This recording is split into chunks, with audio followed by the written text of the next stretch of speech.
Today we're going to be doing a timing and water belt job on a 2016 Ford Explorer. It's got the 3.5 liter. It's going to begin by taking off some covers and the wheel, draining the coolant.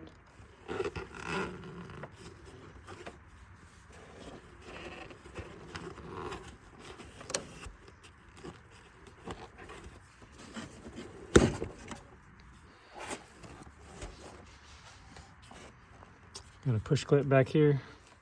It's going to be the kind where you lift up the center.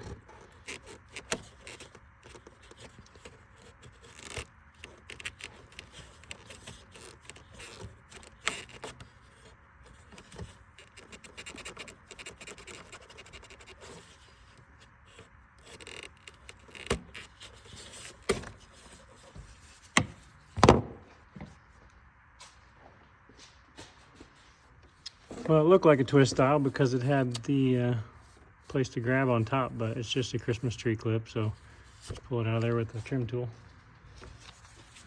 Remove that top cover. Go ahead and put the oil cap back on. Probably don't need to remove that anyways.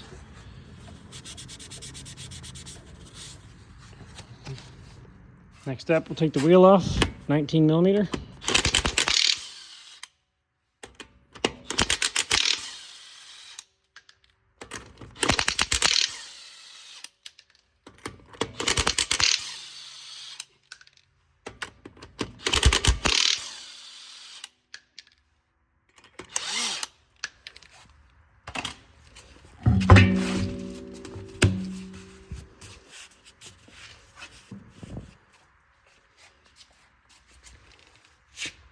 We're going to remove this inner fender shield. The clip style in here looks like it's going to be the Phillips head, so you may have to put a little pressure on the Phillips head to back that out with the trim tool. Sometimes these just strip out and break, and if they do, then I put the other style in that just has a center push. Looks like maybe some 5.5 millimeter bolts right here on the side.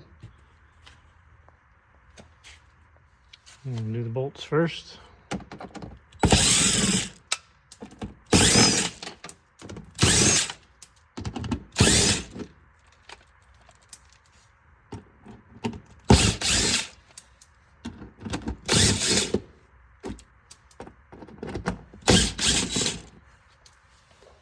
We'll try a couple, see if they back out. Nope, that one's just spinning in place.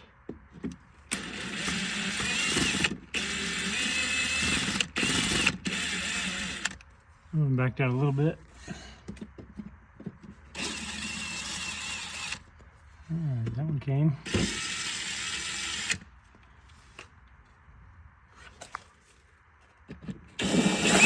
Just spins. Spins.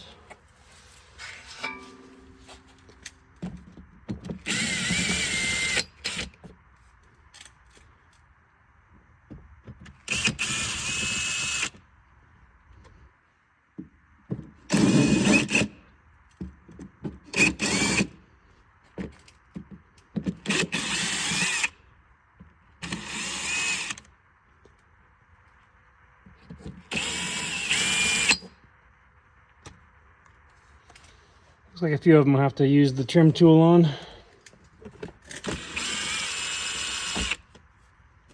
One's on the underside, look like 8 millimeter.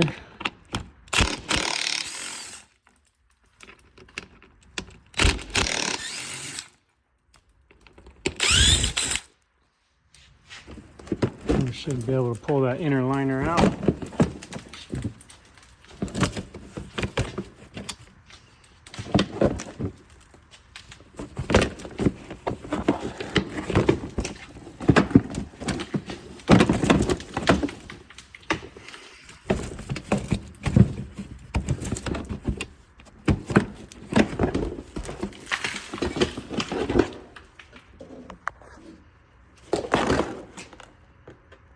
Got padding on the backside that's disintegrating here. Got a little mini skid plate here to remove, just with some twist fasteners.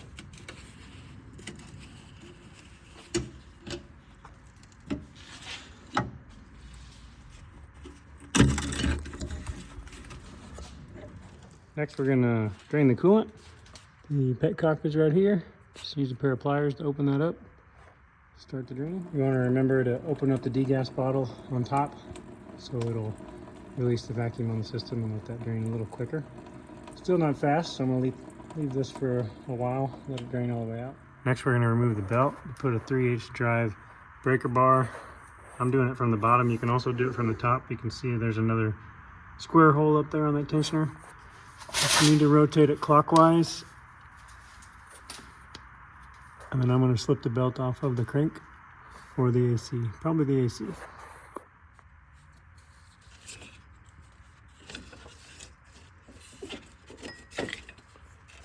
Remove the belt.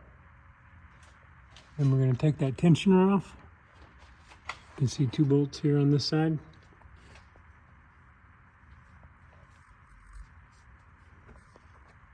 And there may be another one on the right. Those are going to be 8mm.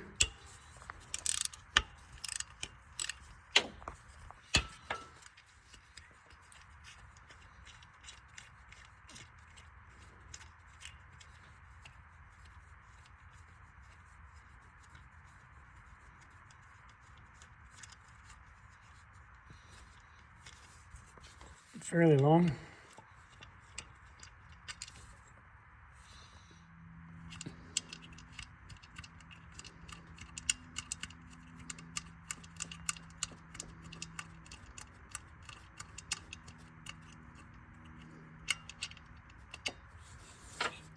The third bolt is easier to see from the top. It's going to be on the top right side of that bracket. Next step is to remove the degas bottle, overflow tank, whatever you want to call it, right here. It's got a connection right here underneath the intake. It's going to have to press in on 2 sides of this plastic clip, one on top and then up underneath the other side. I'm going to use one of these radiator hose tools to get underneath and push on the back side, and then a screwdriver on top. And you just kind of got to pry that away from the metallic tube. You can see here I've got a pair of vice grips on the hose clamping that shut so none of this fluid drains back into the motor. So I used a vacuum setup to put on the degas bottle and pull all of the liquid that I could up into the bottle, and actually it was discharging through the bottom of this setup right there where it's dripping out. So you hook up your air, it creates a Venturi vacuum effect, and it'll pull through this blue hose up through here, and it'll discharge right there.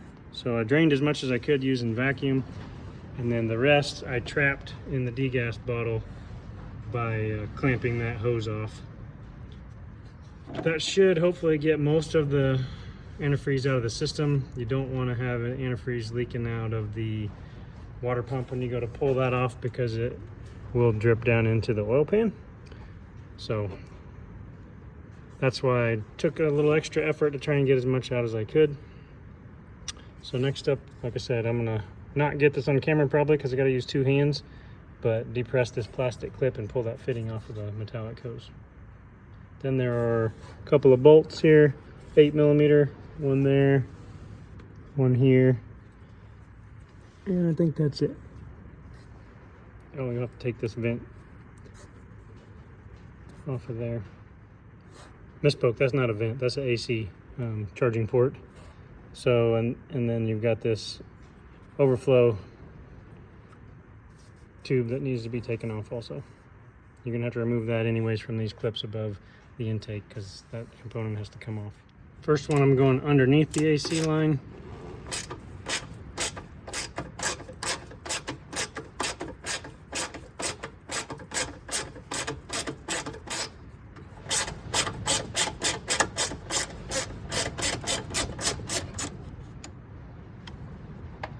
Second one, I'll do the same. You could get to this one without an extension, but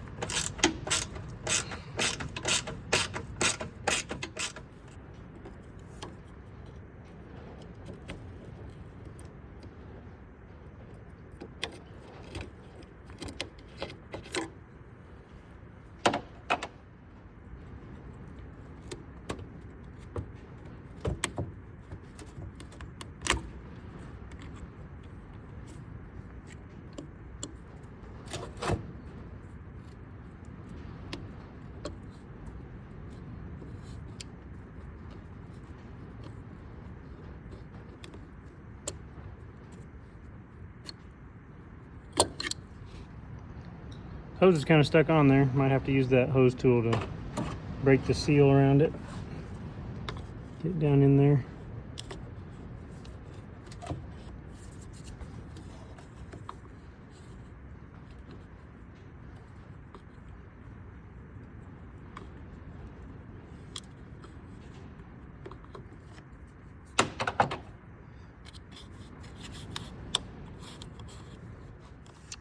And once we pull this off, then the tank should lift up out of here.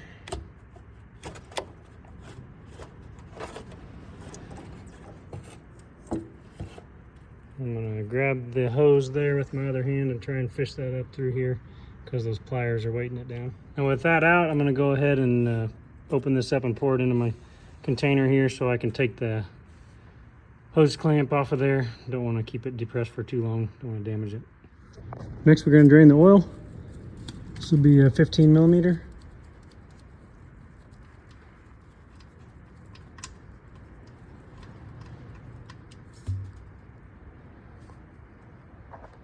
While we got it up in the air, changing or draining the oil, go ahead and pull the crank bolt out. It's an 18 millimeter. Careful not to drop that in my antifreeze pan.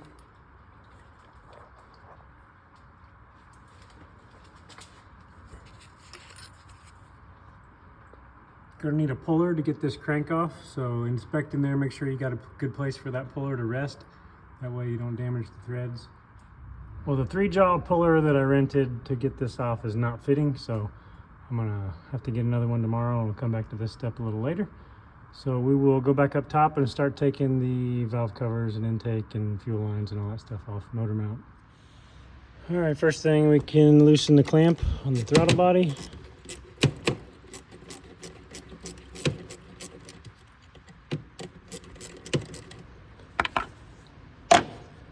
Disconnect this hose here.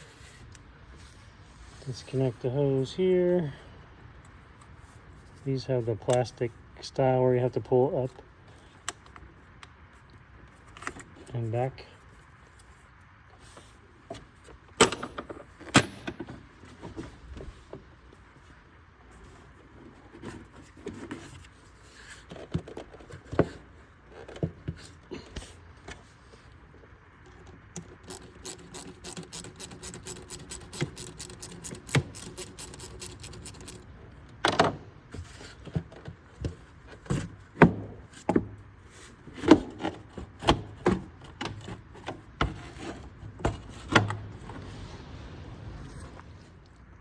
Got a small spring tension clamp here.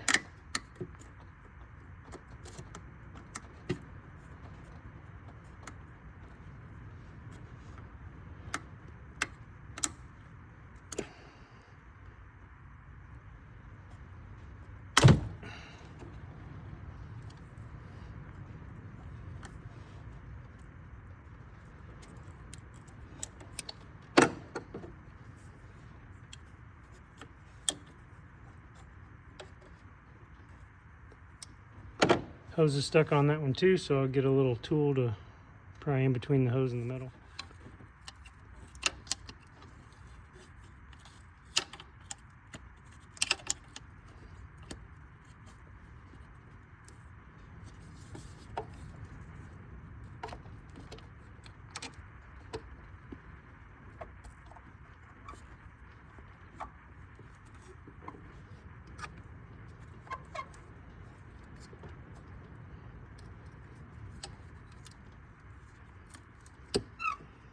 Gonna work your way around the hose, separating that bond.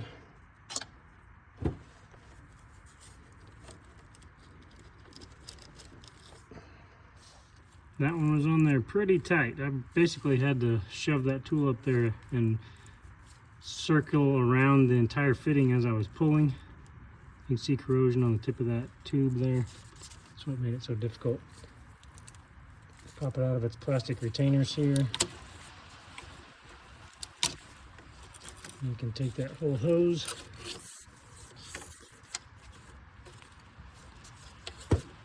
out of the way. Next we'll go over to the left side here and pull up on this tab here, and there's another one on the opposite side you kind of push down on while putting forward pressure, and it should disengage that line. I have a little bit of fuel leak out.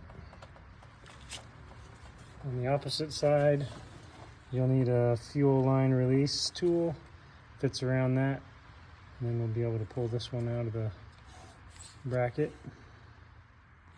Tool like this will work, where you clamp around the line and then it presses inside of the fitting. Once you get the plastic piece all the way seated in there, then this line should just pull off. Looks like before we can take this one out, we got to take this one off, which means there's a couple more of these plastic push type connectors.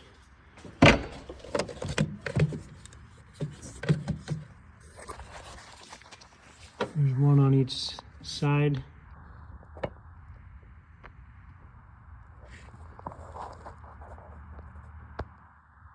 That green fitting, on the bottom half there you have a little tab sticking out that you push out on both of those and push this one away from you. It's the same style as this blue one that we pushed towards us before. You spread these little tabs out. There's like ears that you can pull on. Can't reach it now because it's disengaged, but then you push away from the tabs. And that's what it looks like after you press them out and away.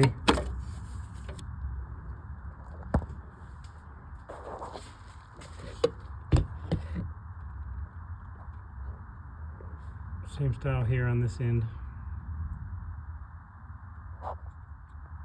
You spread them apart.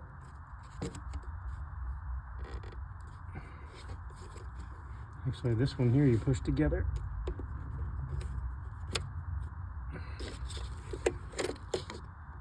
The other two were apart. This one you push together.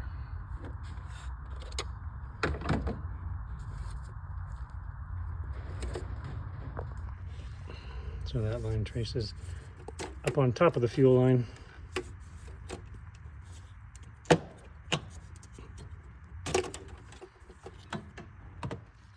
Over here on the side, you got an 8mm bolt holding a fuel line bracket on. So I believe once we take that out, the line will be free.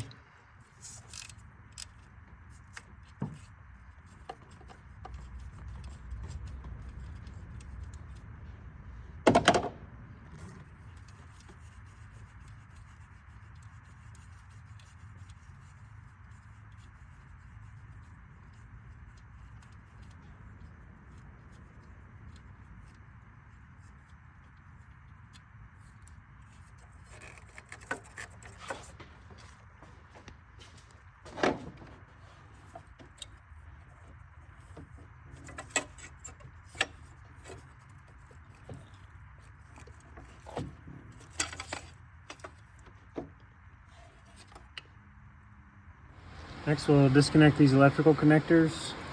I like to use a little plastic pick.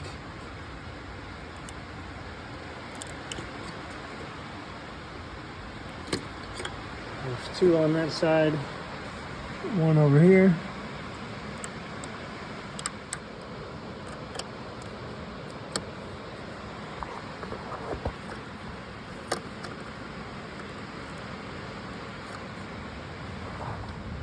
Take this wire harness clip off of the intake.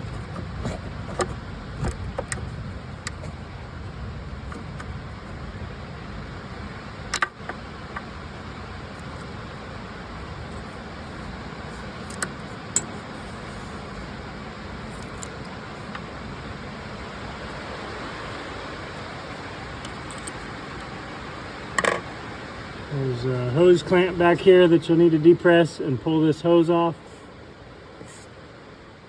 I like using these hose clamp pliers. It's got a flexible cable, and then you can lock the handle so the hose clamp will remain open.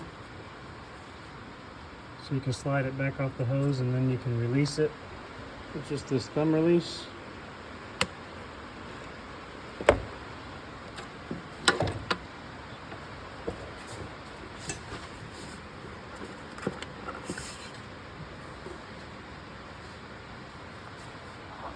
get that hose pick tool and get in there and move around trying to get that loose. Got inside the hose, rotated and pushed at the same time, and it came loose. All right, now you can start taking loose the intake bolts. We got another wire harness clip right here to take loose. Try to move these out slow so you don't break them. Now we should be able to take the intake loose. These should be 8mm bolts.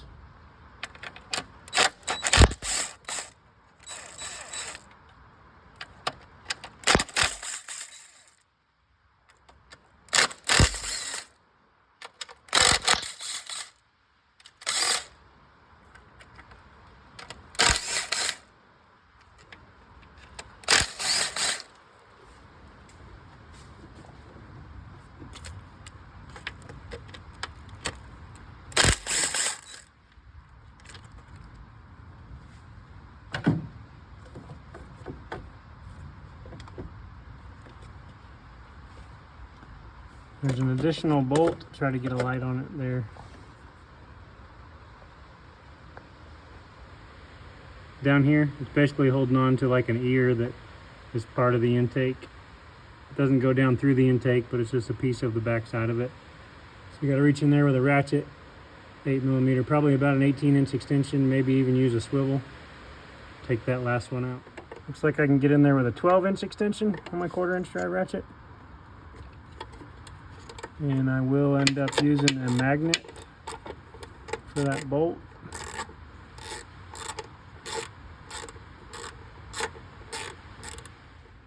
Sometimes these can be a little stuck. You just kind of got to wiggle them, get them busted loose. And you ought to be able to pick that right up out of there. I'm going to have to use both hands.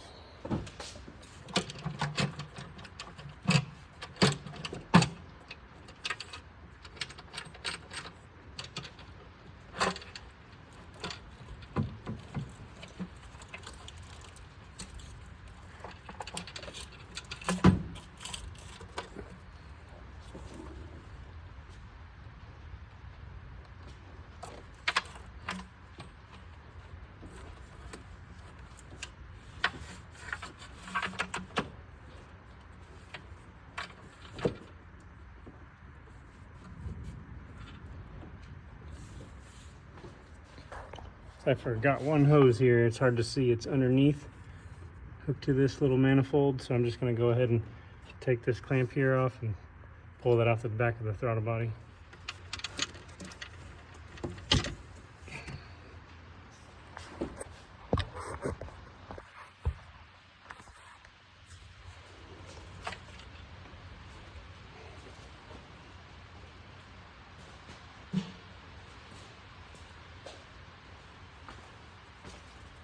You're going to want to cover up the intake ports here with some tape or cloth so nothing falls down inside of there.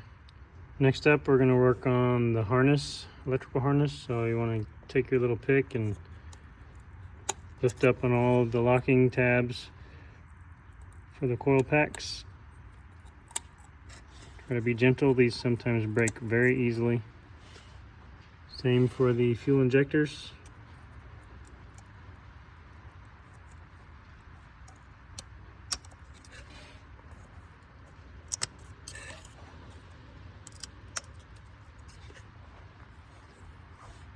And you can unplug those.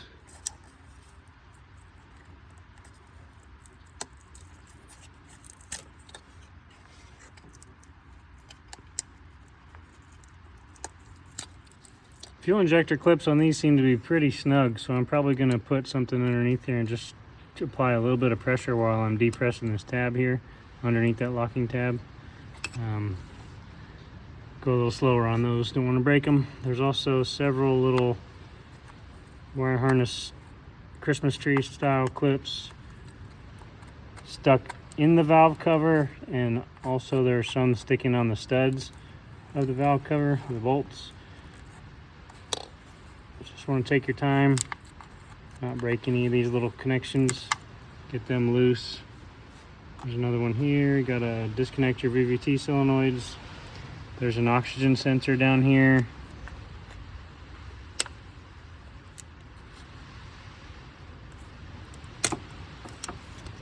Just want to be very careful. Don't want to break the plastic valve cover.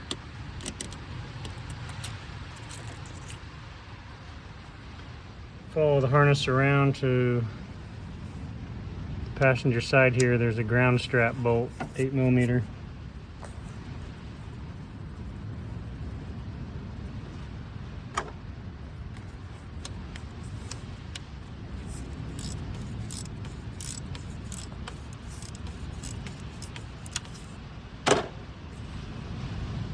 I'm going to pull that ground strap loose and put the bolt back in. On the VVT, I've just kind of got a flat blade screwdriver here, trying to support the back of the plug while pushing up on that. Be very careful with those. And you just depress and pull out. Follow this harness around. We disconnected the ground from the engine. Now we've got to pull a couple of things loose from this bracket over here. There's a retainer clip, like a standoff plastic, so use a trim tool and pull that out, and then another 8mm bolt here.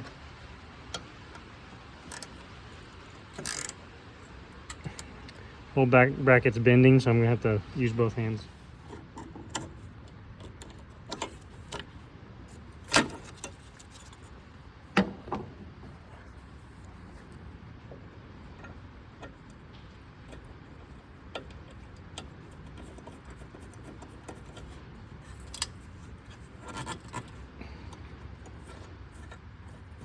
Put that bolt back. We start to peel this harness off of the valve cover. There is another clip down here. It's hard to see. Right next to, there's one of these that goes on a stud, and then there's one that goes down in the plastic, like one of these Christmas tree style looks like. It's one of these that has a zip tie on it, and those break easily. This one broke on me, so be careful with that. There's going to be another one with a zip tie down here. So finish taking all these harness things loose. You may or may not have to unhook this O2 sensor. I think you can probably peel the harness up out of the way and put it over here towards the air cleaner box. So also next to one of those Christmas tree clips, there is like a camshaft sensor right here that needs unplugged. So you get that from this side, push in on the tab and pull up on it. It's pretty tight, not a lot of slack in the wire harness there. But that pretty much gets the front side valve cover. Now we'll just pull the coil packs and the dipstick. We'll be ready to remove that one, I believe. Start taking all these fasteners loose. We did have one of these plastic retainers with a zip tie top break, so I'll have to get that off of there. Probably can just unscrew it actually.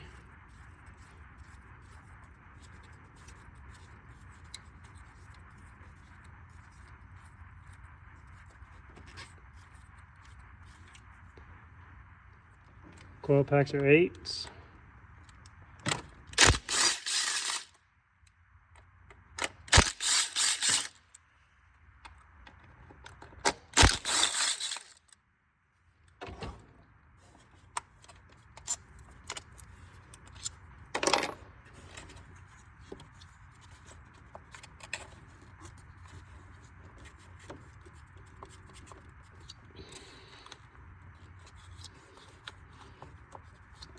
All 3 of those are stuck pretty good. I'm gonna have to use a couple hands here. Valve cover bolts are 10mm.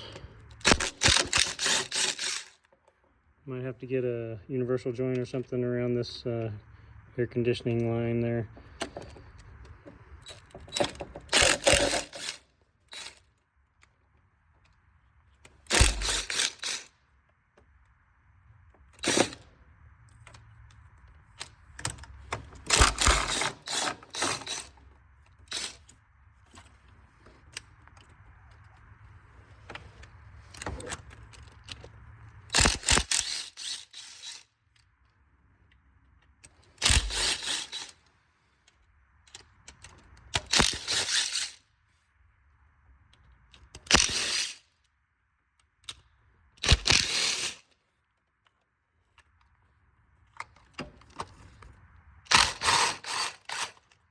You got one more bolt there.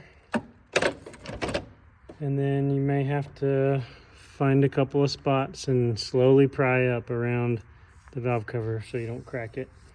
Probably stuck on there pretty good compared to the rest of everything I've been dealing with. Hoses are on tight.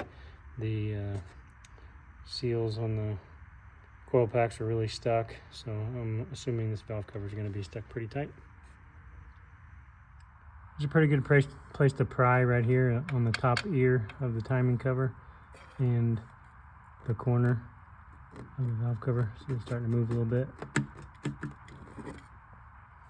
And watch the seals around these VVT solenoids. Once you got them clear, then you should be able to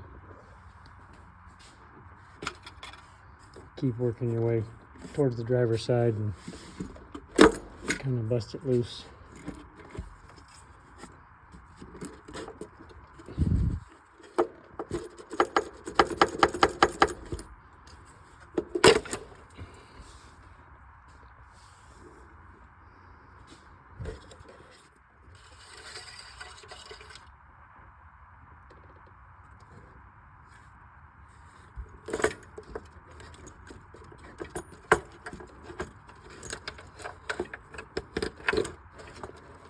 Try to get it out with one hand. There's harnesses on one side and an air conditioning line on the other that kind of holding it up.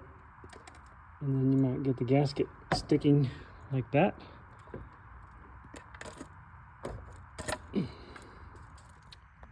right, got the front one off. Now the back one is next. So we're gonna do all the same steps with pulling these little wire harness retainer clips out of their spots, off of the valve cover, VVT solenoids, coil packs, fuel injectors, and then the harness clips all around. We're gonna fold that harness towards the back of the car so we can remove that other valve cover. Most of these connections are pretty straightforward. The VVTs, this one here, all the fuel injectors and the coil packs. Around the back side here, there's a little Christmas tree clip. It's holding on another small connector and wires. Small connector is another one of these camshaft sensors. But just make sure you get this one out because it's in the valve cover. So after you get all the wire harness clips off of the studs and out of the valve cover, you can push that harness back up towards the firewall and it should give you enough room to clear the valve cover once you pull it off. You might have to lift this one here up over the engine bracket, but I'm going to try it without it first. Again, these are 10mm bolts. Go ahead and take out all your valve cover bolts next. I believe I got all the bolts loose, but there is one more wire harness clip back here. You can kind of see it's a plastic L bracket between these two valve cover bolts. So it's like a Christmas tree clip that's pushed down into a hole in the valve cover right there close to the corner. But it's on a L-shaped plastic bracket. It's going to be hard to get back in there, period, but definitely not going to get it on camera. You can see the back side of that bracket there. So that's the last thing before I try to break loose the seal on the valve cover. I got to do the coil packs next, but focusing on this wire clip first. For loosening the valve cover, I'm going to start right here in the same top corner that I did on the other one. Just being able to use a pry bar against the timing cover and get under the edge of the valve cover.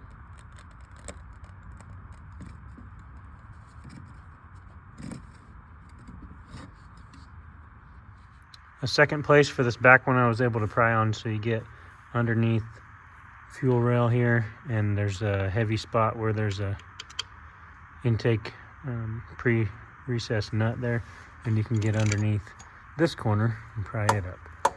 As you can see, this one the seal is sticking to the head, so keep working it back and forth and get it up over those VVT solenoids. There went my flashlight, and we'll be able to pull this one out.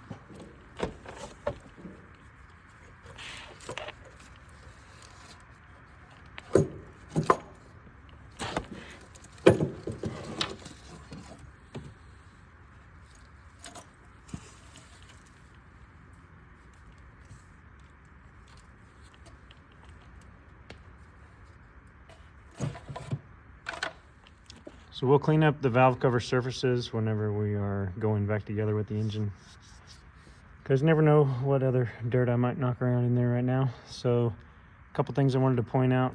The procedure calls for removing this AC line, which means you got to evacuate the system because you're going to open it up. I'm not going to do that. I've done one before without taking this hose off. You can just kind of move it out of the way when you're going to put the timing cover back on.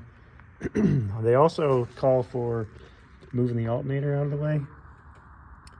So there's a bolt right down here on the bottom of the alternator that's a pivot bolt, and then up at the top you can kind of see the end of it sticking out here. There's a stud. They want you to remove the nut and then remove that stud so that the alternator can kind of pivot down and forward. I don't know that that's 100% necessary, so I'm not going to do it yet. And if I can get the timing cover off without doing it, then I'm not going to take it loose. We're back down to the crank pulley now. Should have already taken this off. It doesn't really matter kind of what sequence. It's going to need to come off because after our next couple of steps we're going to be pulling the timing cover. So I came back down here to do this before I go put a jack underneath the car and hold the engine up with a block of wood so I can remove the motor mount. I had tried a larger puller earlier and it did not fit inside of the crank pulley at all, so I had to get a smaller one. So I also ended up putting the bolt inside of the end of there. It doesn't thread into the crank, it just gives me a place to push on so I don't mess up the threads inside of that.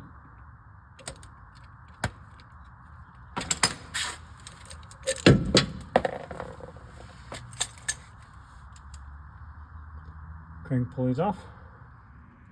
Next we supported the engine with a block of wood on the oil pan. Took the weight off. Now we're gonna take off these 4 15mm nuts on the engine side.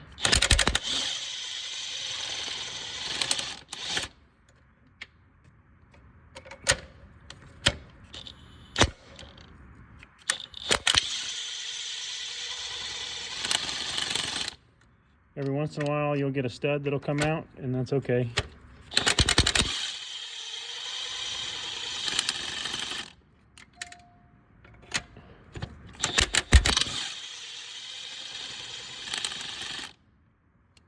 See the engine drop just a little bit there.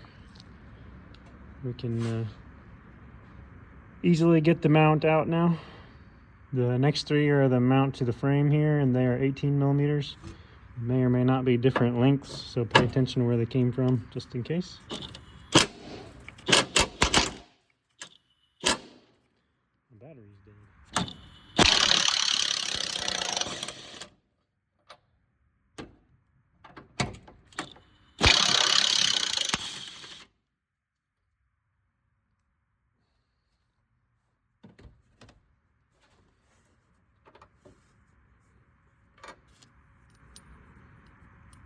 First 2 are the same,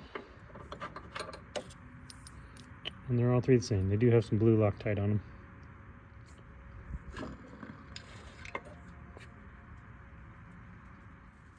One thing I like to do for these lengthier jobs, actually I do it for all of them, but it might help you out, is take things off in sequence. That way you can do reverse sequence of parts. So you don't have to go back and try and guess or remember what you did. You just put them in the order that you took them out backwards. All right, it's got a few bolts to remove before the rest of them. It recommends this one first. So that's a 15mm. And then it wants you to remove these 2 and this one back in that pocket. I think that small one in there is an 8 or a 10. And then we'll get to what those 2 are. These are going to be hard to see in the car, so I'll show you the area that they're at. So the first one's going to be this 15mm right in the middle, and you may have to lower the engine just a little bit to get to it. That bolt was actually torqued down pretty good, so I just used my impact to break it loose. You definitely want to keep track of where these bolts are in sequence. Might even make marks on them if you want. Sometimes people number them and then number them on that drawing I showed you. then you know you got them back in the right place. I kind of keep them off in sequence, and then as soon as I get the cover off, I put them back into the same holes.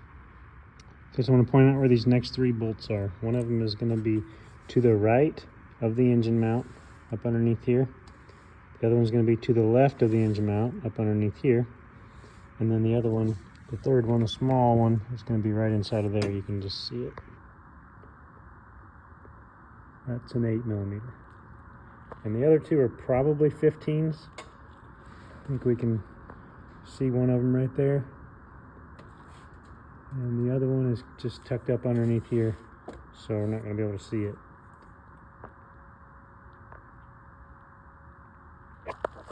Let's stick my camera down in here maybe.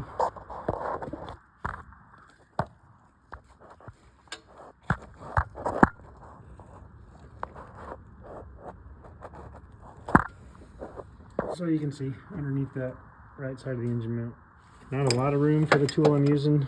I got a 1/2-inch drive ratchet with a short 15 impact socket on there. It just gives me enough length to get away from the timing cover there, but I'm also using a cheater bar to break it loose because it's pretty tight. I'll tell you the torque specs on that when we go back together, but it's enough where I needed a little bit extra length. On that front one, same setup, short 15 impact socket, 1/2-inch drive ratchet, and I got my cheater pipe here to break it loose.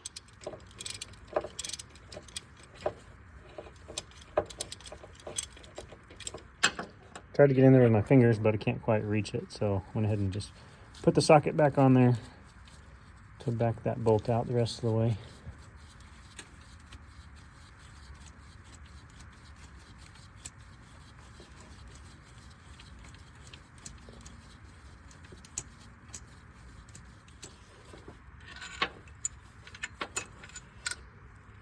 So those 3 bolts are not all the same size.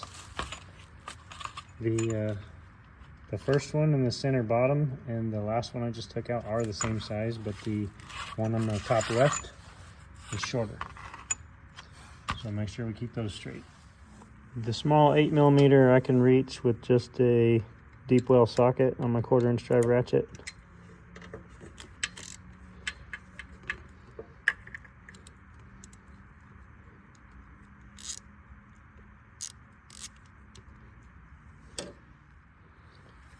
This one should be easy to keep track of. It is the only one that's this size.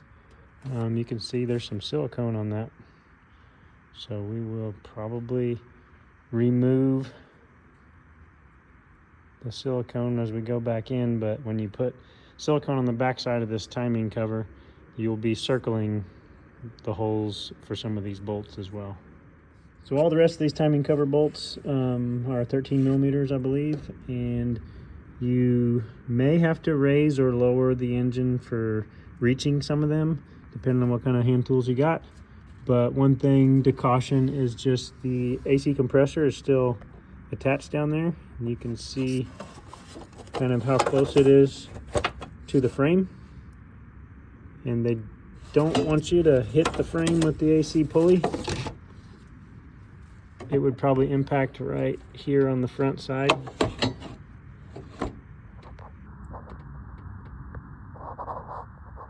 Right there with that frame, because you can screw up the compressor shaft or the pulley.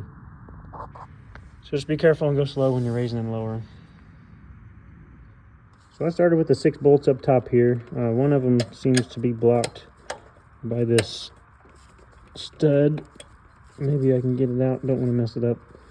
I might just pull the stud, or I might leave it in there and see if I can get the cover off with it in there.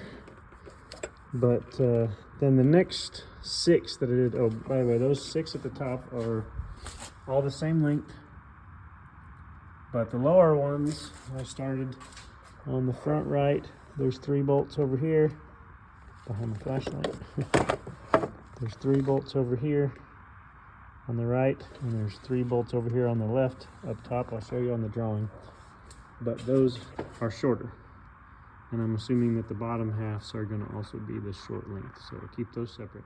So started with the 6 in the top, longer, then moved to the right side, 1, 2, 3, and left side, 1, 2, 3, and I stopped before I got to the one that's next to the alternator bolt and directly across from that.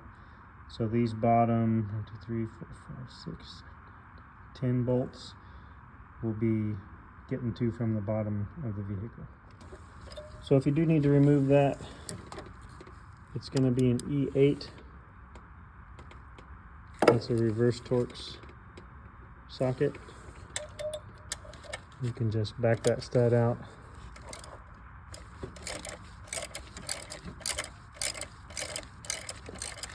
Pull your bolt, and I'm going to leave the stud out until I need to go back together.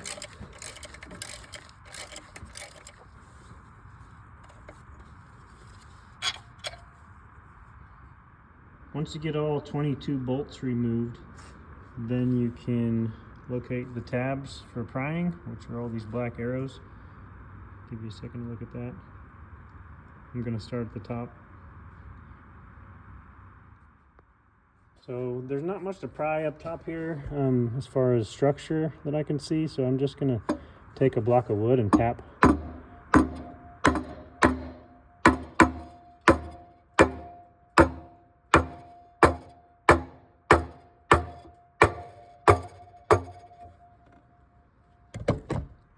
The top's pretty well loose. Might be able to pry down here at the bottom. There's a couple of spots. Now I think the whole cover will come off, and we'll have to pull it out from the top. I'll have to move this fuel line back. May have to pull back on this AC line.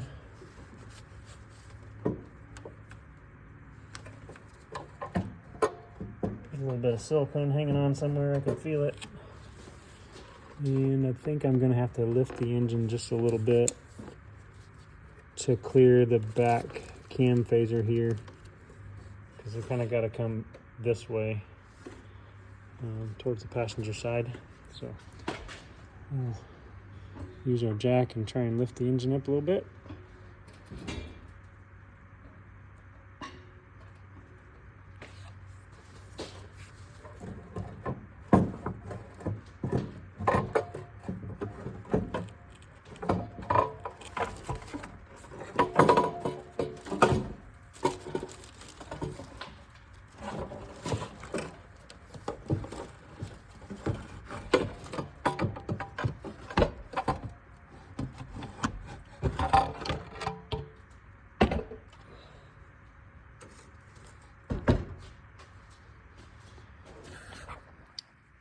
So you can see the holes that will have to have silicone around them, in addition to the entire perimeter of that cover. We'll get that all cleaned up, and you can see it's not very much room to get it out of there, so I may jack the engine up even more. I'm going to have to check the backside to make sure I'm not running into anything or stretching the transmission mount under there a little too much, or hitting the radiator fan shroud in the front.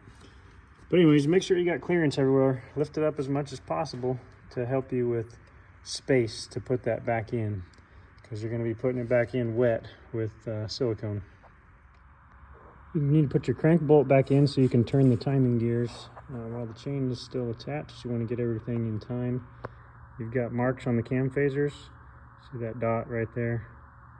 So that needs to be at about 11 o'clock, and the other side needs to be about 1 o'clock. That will give you your flats on the camshafts where you can insert this tool. So I can show you, this slides down on the flats on the camshaft. Now, even though this one fits on, it is not seated, so we're not quite at the right position yet. As you can see, we're touching on the head right there, over the cam, but there's like a 1/4 inch gap on this side. It means that it's not turned quite enough. So we're gonna slowly rotate the crankshaft until that tool is able to fall in place. Then we're gonna go to the back. I think I skipped the part where I took off the oil tube. but there's a small oil tube that bolts into these 3 holes that you have to move in order for this tool to fit. And there's the tube on the back head, so we're going to remove that next before we rotate the crankshaft and try and get this tool staged and ready to put on as well. So you got these 3 bolts on top of that tube.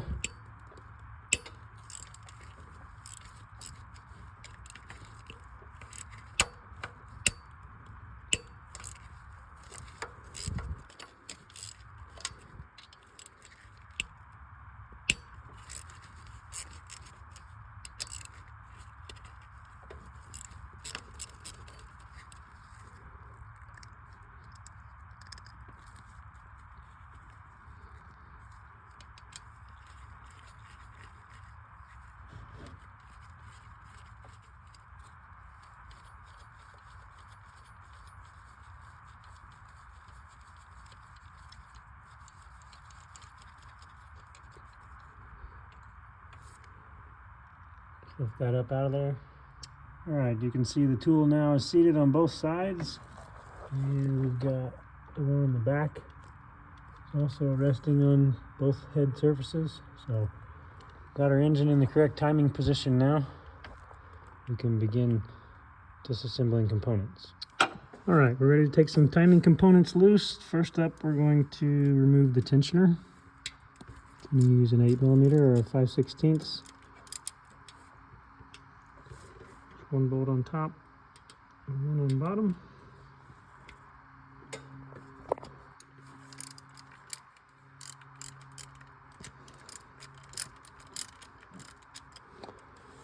You're going to be real careful now on these things that you're taking apart because things can fall into the oil pan. If they fall off to something and bounce down towards the inboard side of the motor, then the oil pan's open.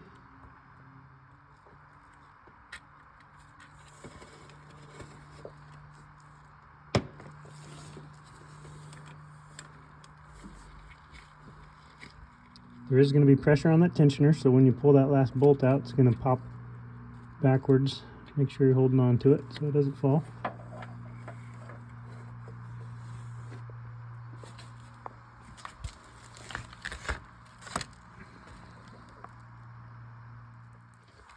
Now you got some slack in the chain, you can remove this guide.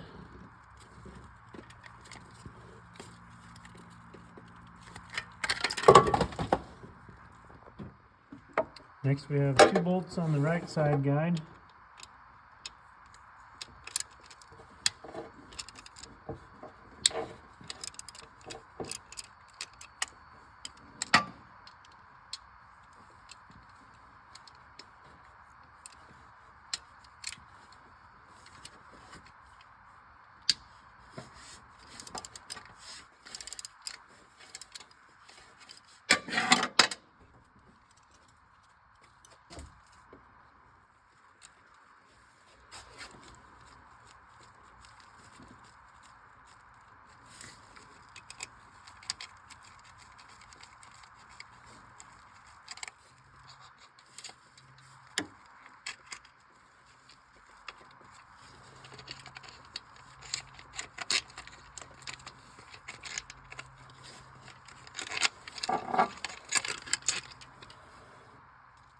As we're doing the full timing component set here, we're going to remove the phasers and the solenoids and everything. So really, if you're just removing the timing chain, you would only, I think, need to remove this inboard VVT solenoid and this one as well. We're going to remove them both on both heads, and then we will be pulling the sprockets for the phasers off. But first, we'll take these loose. These are same 8mm or 5/16.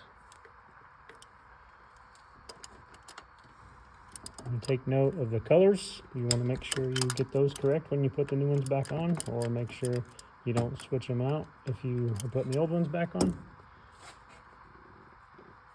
The colors do matter, intake or exhaust.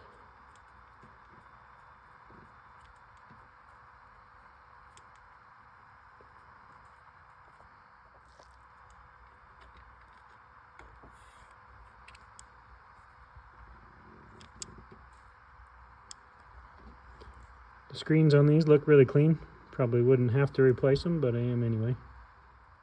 Just like the rest of the disassembly, I'm setting things out kind of in sequence and in positional order here. So those solenoids came from the right hand side as you're facing the engine while you're working on it. I'll put them on the right hand on the ground here.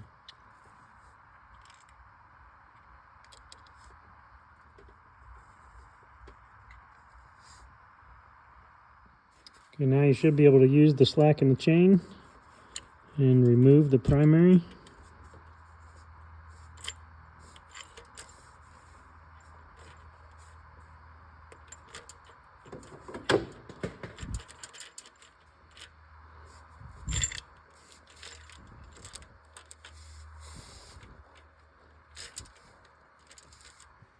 Well, there might be a trick to getting this off that I don't know, but since I'm going to be removing everything anyways, I'm not going to waste any time trying to figure it out. I couldn't get the chain to come through between these two phasers, just not enough clearance. I do see there's a recess there, but I still couldn't get it to go around that corner, so it doesn't matter. I'm going to take these Torx 55s. It's actually a Torx Plus 55. TP 55 fits better. I do have a T55 regular that I'm going to use to take them loose, but I will go get a TP 55 to install the new ones just to make sure I don't break anything. So I'm going to take both of those center bolts loose, and we're going to slide these phasers forward so I can get this chain off. Then we'll be able to go from there, take these two guides off, get the water pump out, and then go back together with all of the timing components. Secondary chains are on the back there. Get a better look at those in a minute. I used about a 4-foot cheater on my ratchet here to get the bolts broke loose.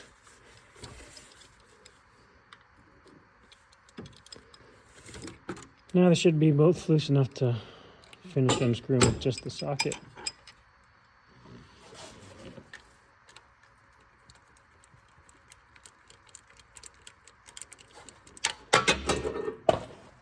If you don't drop it.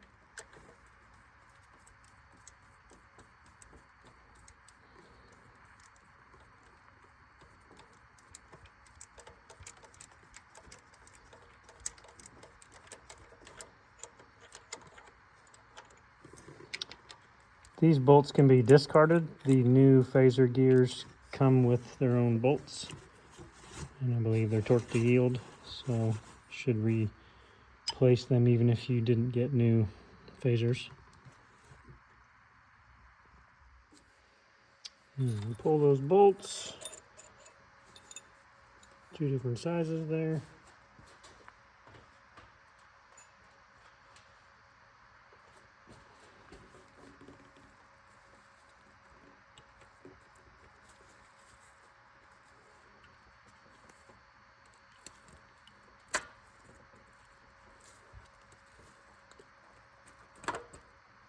You can depress that tensioner there, pull the first pulley off.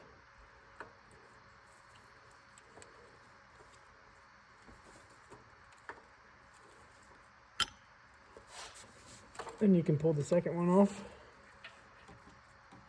There's a better look at that secondary chain on the back.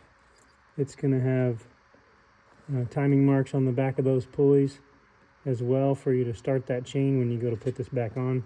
We're also going to replace this tensioner.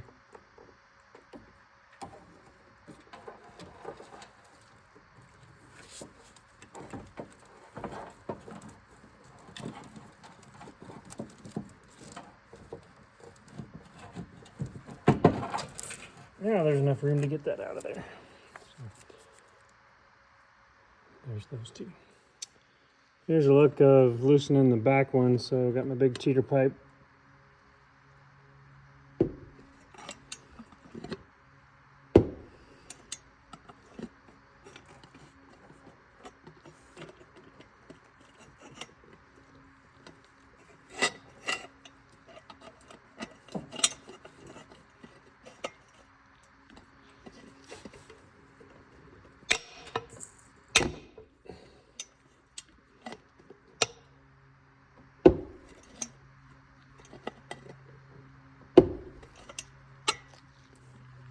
Same process here as the front.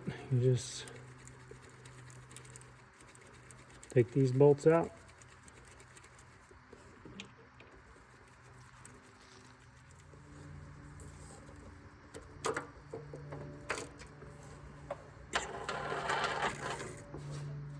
Can now remove the last two guides to give you access to the water pump.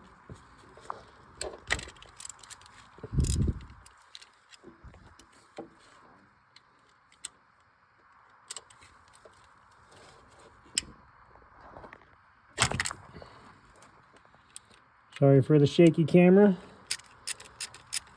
It's just the phone.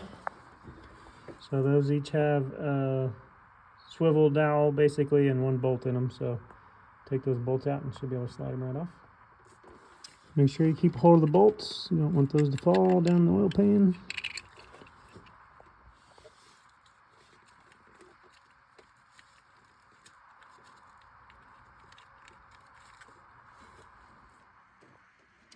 Now you can break loose the 8 bolts that are on the water pump itself.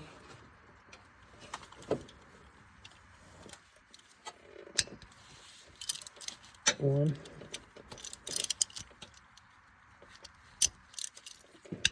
two, 3 down the left side, 1 up top in the middle. And you got a couple along the bottom.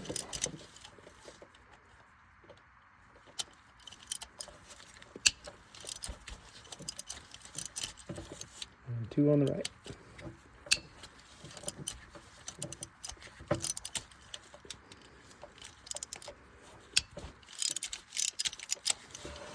Want to make sure you got some sort of catch pan down below in case you got any antifreeze left in the system here.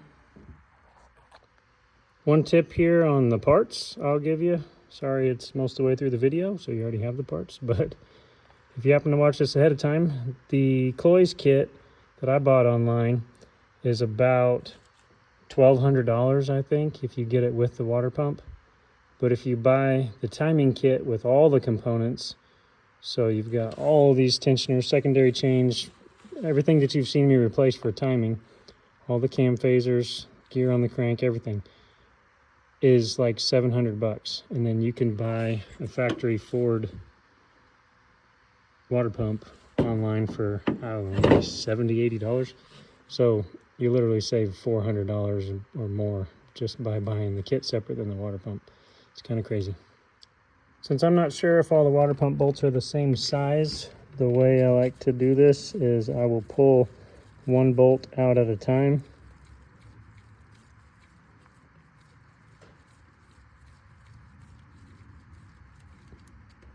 And I'll put it in the water pump, the new one, where it came out of the old one, just so I don't get any bolts mixed up. They might all be the same size. Sometimes they are, sometimes they aren't. All right, with all the bolts removed, you can get in here with something on this little pry tab.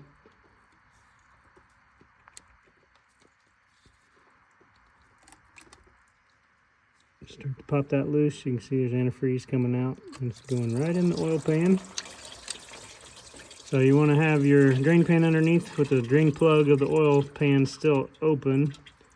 And then once you're done with this process, we're going to completely wash the face of this and down in the oil pan with brake cleaner a couple different times just to ensure that there's no antifreeze left.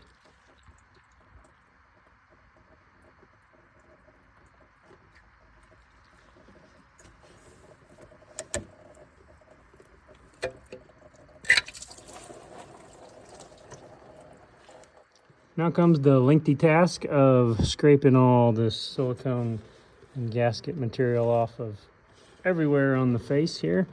The mating surfaces for the timing cover and the water pump both need to be really clean. So I'm gonna go spend probably half an hour doing that with some Scotch-Brite and brake clean, and I'll come back to the video once I'm done. I did put a rag down just to try and prevent as much as possible from going in the oil pan. Don't know how successful I was. I can see a little bit of silicone right there. So I will grab that out with my fingers before I go flushing everything with brake clean. I also decided that I'm going to go ahead and dry this area out and put on the new water pump before I do the brake clean spray. Because I don't want to get brake clean inside the engine where the coolant passages are and have that not able to get out without flushing the whole system. Got all the bolts in the water pump Some of them might fall out, so I'm going to be real careful here. But the area is good, cleaned and dried. We'll get the top bolt started here and then slowly get the others going.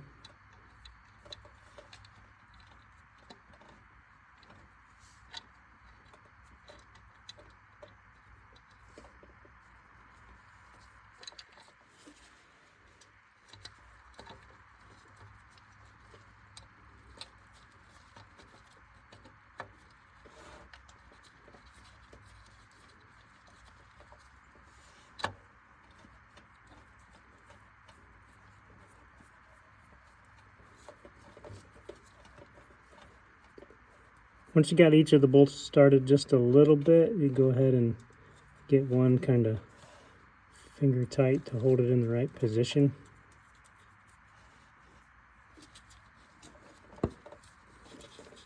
Make sure it's good and snug up against the block.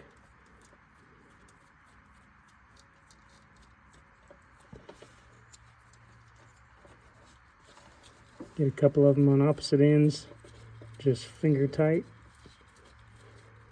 holding it against the block.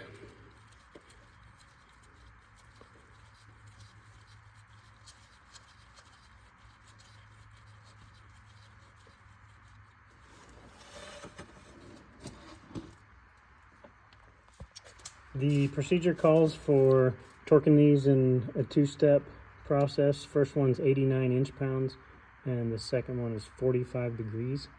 So I'm just gonna go through the sequence of which bolts are first and all the way through 8, so you know which ones they are.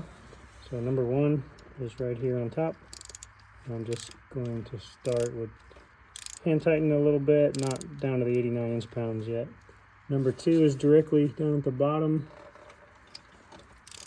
right below the first one. Number 3, you're going to move up into the left side of the water pump. Number 4, you're going to go straight underneath that.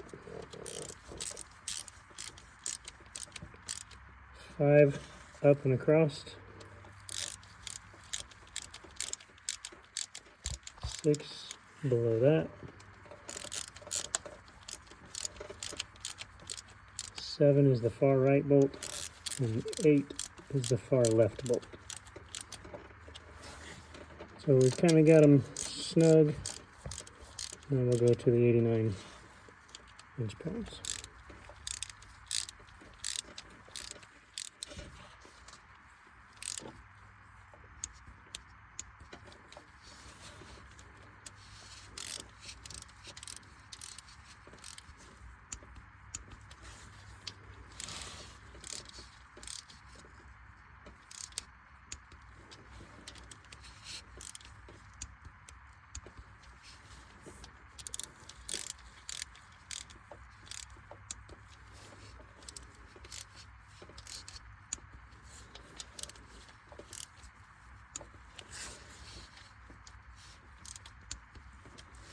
Go back and check them.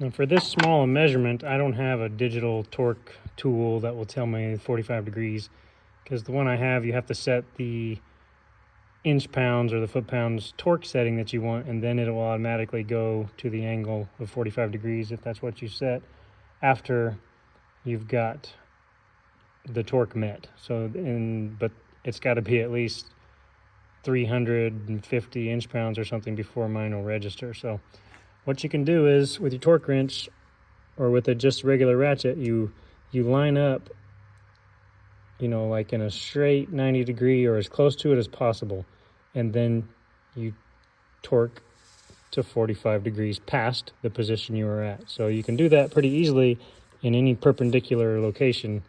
So that's what I would recommend to get your 45 degrees past 89 inch-pounds.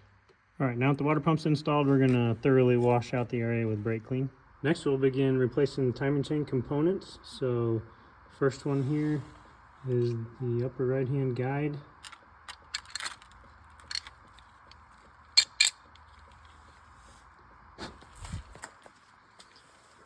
Slide it onto its dowel there.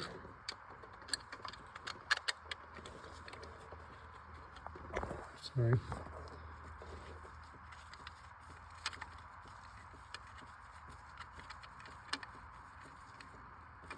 So this is the dowel that we slid it on. And we'll just tighten that bolt down. Next we'll do the one on the other side.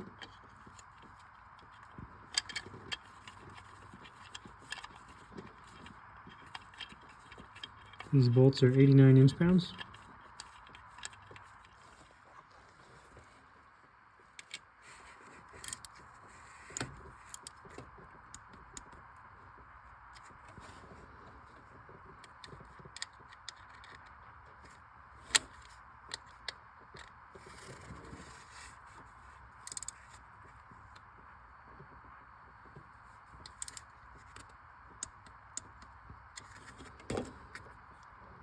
So when setting up the phasers in gear, so the secondary timing chain has marks on it here, these colored links.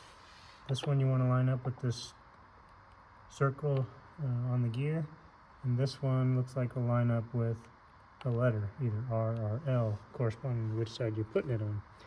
Now, there's also dowels on the end of the camshafts that locate into these sprockets, and so you can kind of reference where is the location of that dowel. This one is straight up and down. This one's basically at about 9 o'clock. So I'll show you why I positioned them there, because that's how they are on the engine. So there you got the dowel straight up and down, about 12 o'clock, and then this one is pretty much at 9 o'clock. On the other side, it's the same way. 12 o'clock, 9 o'clock. So before you replace those secondary chain and phaser assemblies, you want to remove this secondary tensioner. So you can pry this clip off the bottom, and then you can tap up on the bottom of this assembly and push it up out. Do that for both sides. Okay, here's the reinstall of those clips, or sorry, of the secondary tensioner. Put the word clip on my mind because you got to pull this clip out. So you can push this down in there so far, but then you have to remove the plastic clip. You don't got to worry, that's not going to set anything. Once you install everything, you'll have to depress this to release that tensioner. So don't push on it now. Get your other guide clipped on the bottom here.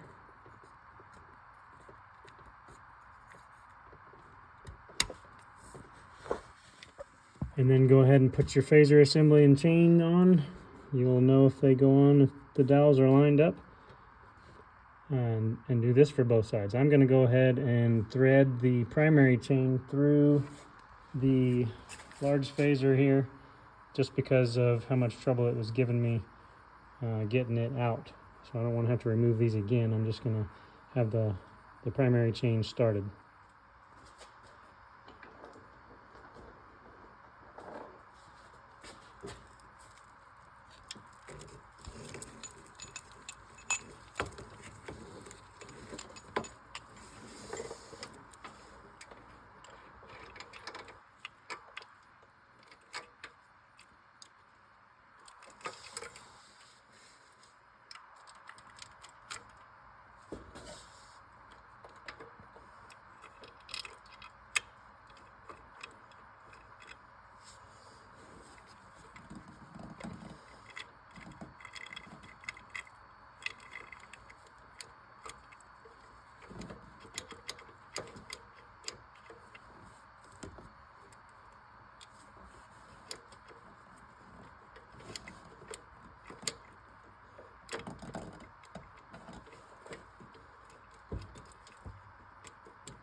Once you feel like you got them in the right place and they're seated, you can start your bolts,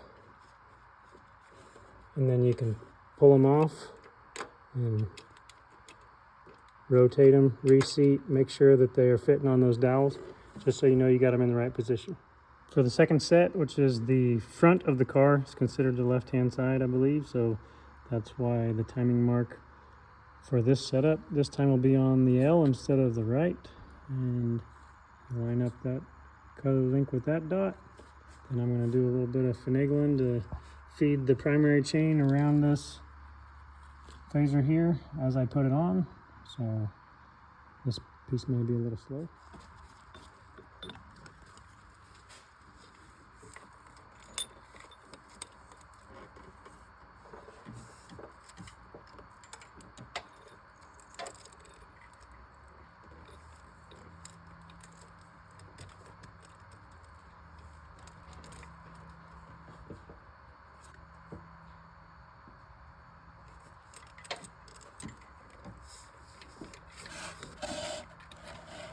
Same as the other side.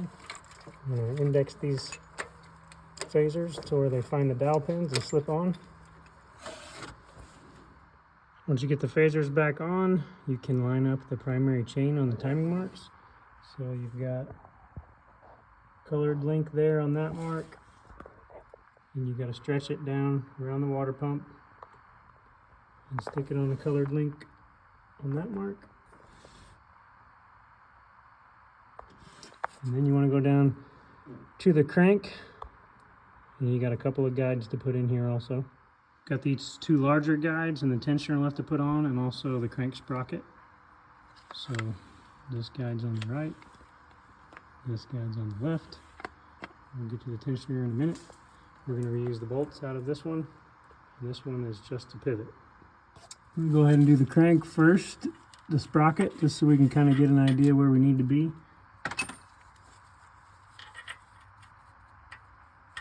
It's only marked on one side, so I'm going to leave that timing mark facing forward.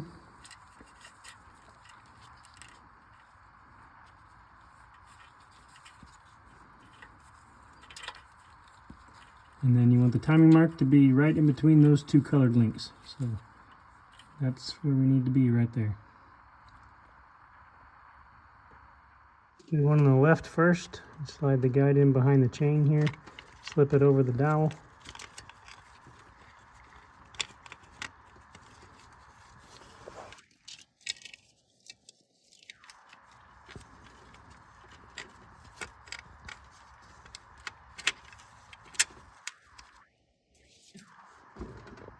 Make sure the chain is back around the crank sprocket where it needs to be, and then we'll stick that other one in probably from the top with the two bolts. This one here you also need to slide in underneath the chain. Find your bolt holes.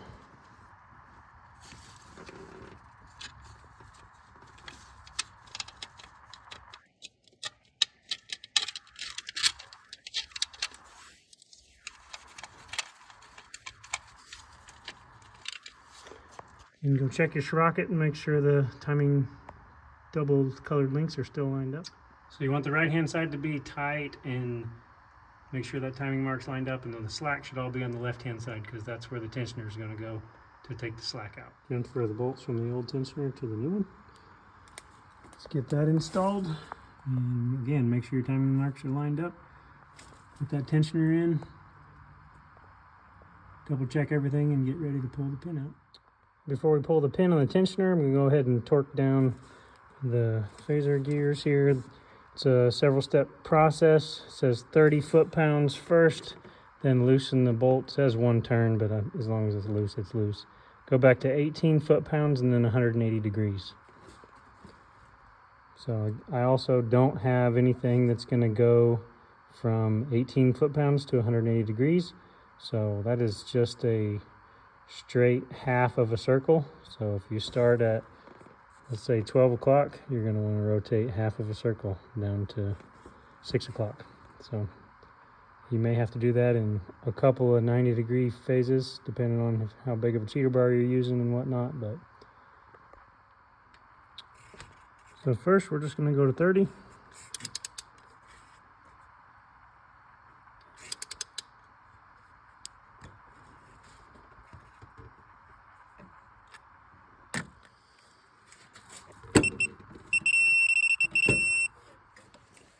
Next, we're going to loosen them.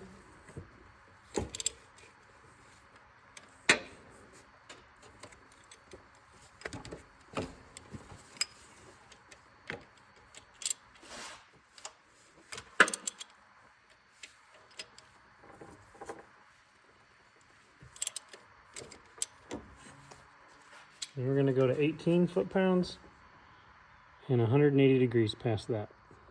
Next up, you want to install your VVT solenoids.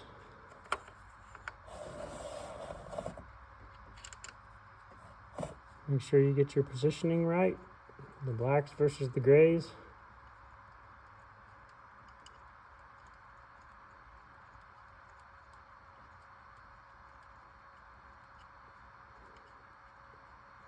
These bolts are going to be 71 inch-pounds plus 20 degrees. Go ahead and get the rest of those installed.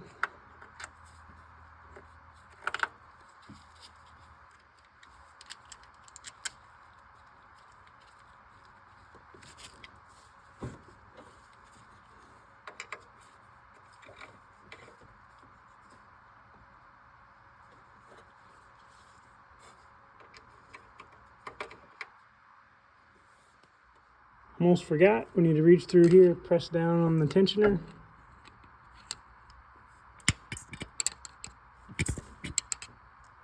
And release. It'll pop up and there'll be tension on that chain now. You can also pull the pin. With all the timing components in, you can now remove your special tools from the camshafts. You can reinstall your oil tubes. These are 71 inch-pounds plus 45 degrees.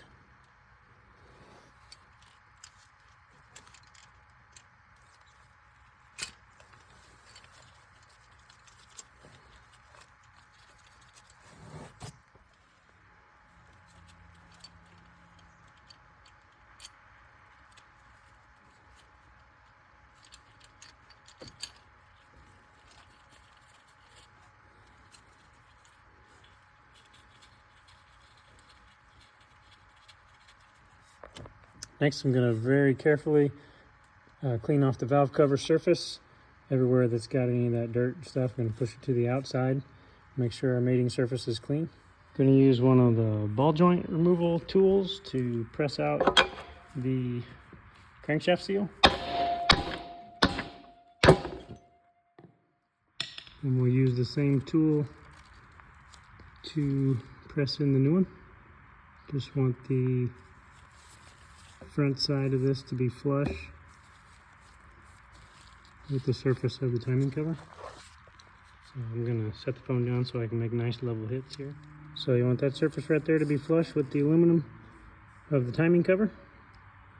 Now we're ready to prep this with silicone and get ready to reinstall the cover. Got it cleaned up for the most part. The mating surface is clean, ready for silicone.